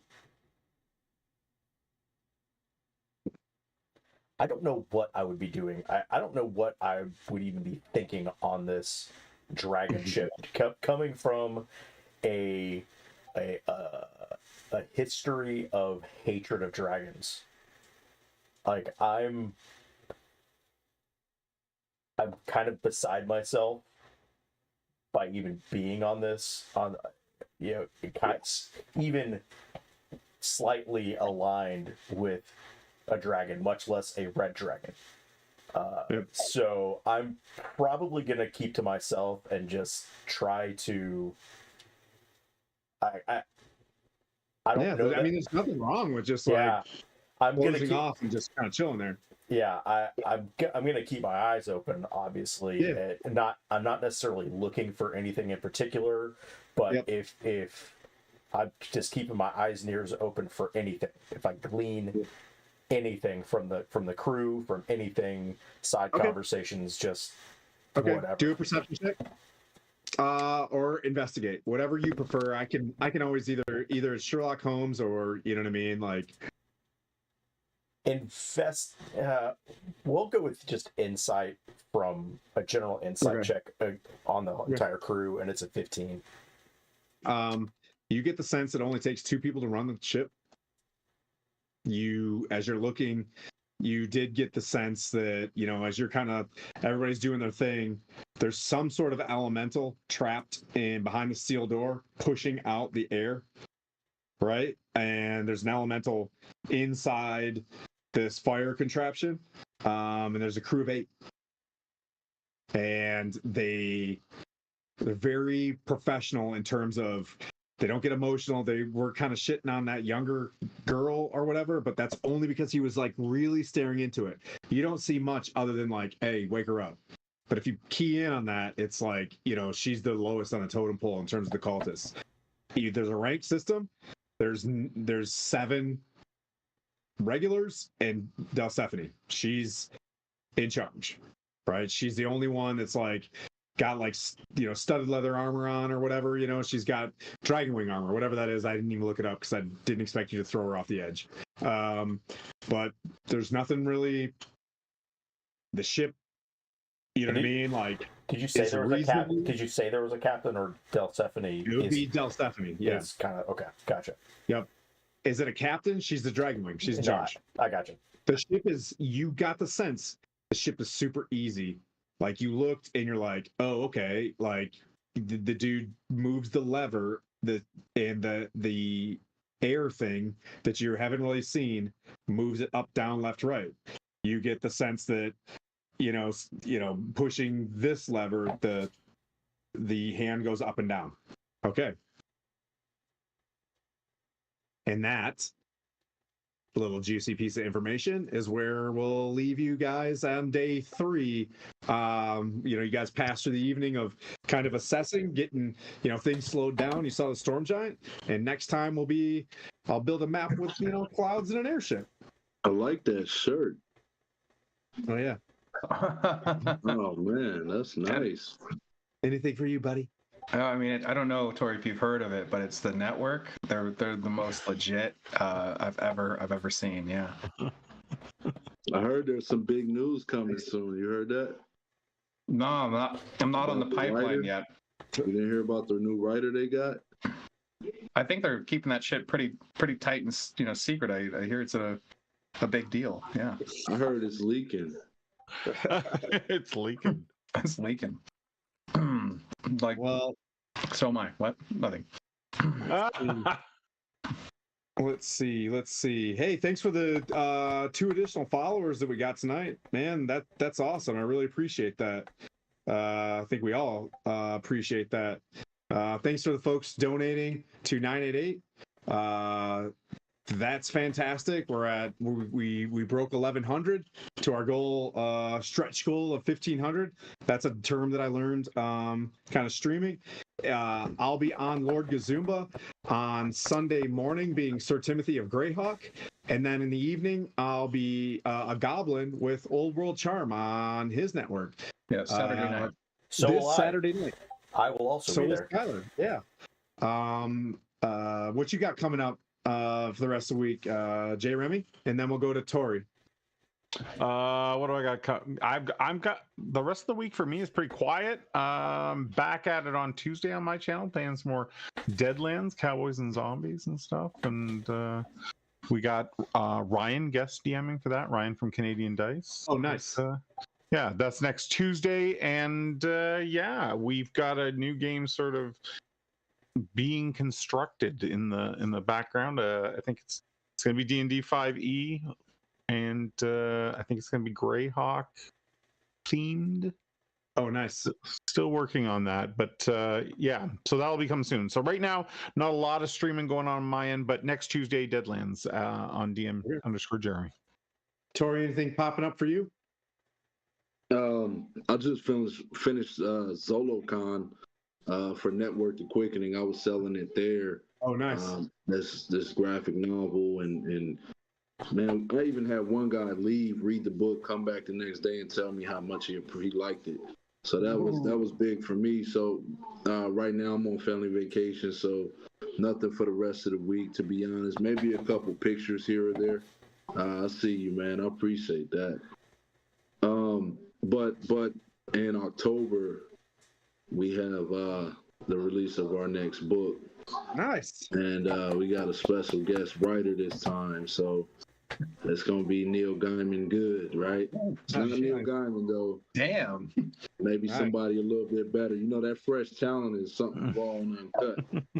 So yeah, ToeProStudios.com if you want to pick up the copy of the book that Stronghold was just holding, Sir Timothy was just holding. Also, we sell merch and we sell posters. ToeProStudios.com. That's TOHPRO.com or studios.com. Yeah, we'll throw it in there if we can. All right. Let's see. Skylar, anything else popping up? Yeah, I want to let everybody know if you're in the Orlando area for QuestCon next month, September 6th through 8th, I'll be attending that. I'm also doing a kind of a collaboration with Adventures on Tap here in town. They're doing a Call of Cthulhu kind of 4-shot, and I'll be playing Gideon Thorne. And I think it's going to be like a once a month or twice a month for to close out the year. But I'll be there at QuestCon walking around. So if you see me in this amazing mustache, say hi, and I'll probably give you some merch and probably go raid Adventures on Tap here. They're live right now. Adventures. Are they? Okay. Well, so is Another World Tabletop. So Aaron's up there too. I think he's still on playing D&D. Yeah, but up to you. Okay. Yeah, but other than that, we got what? Are we back in Deadstone Cleft on Sunday as well? Yes. Yeah. See what happens there. Lots of D&D in the next 96 hours or so. But yeah. Oh yeah, absolutely. Stay with us as we raid other D&Ders. Yeah. Thanks everybody, and we'll see you on Sunday. Bye. Ciao.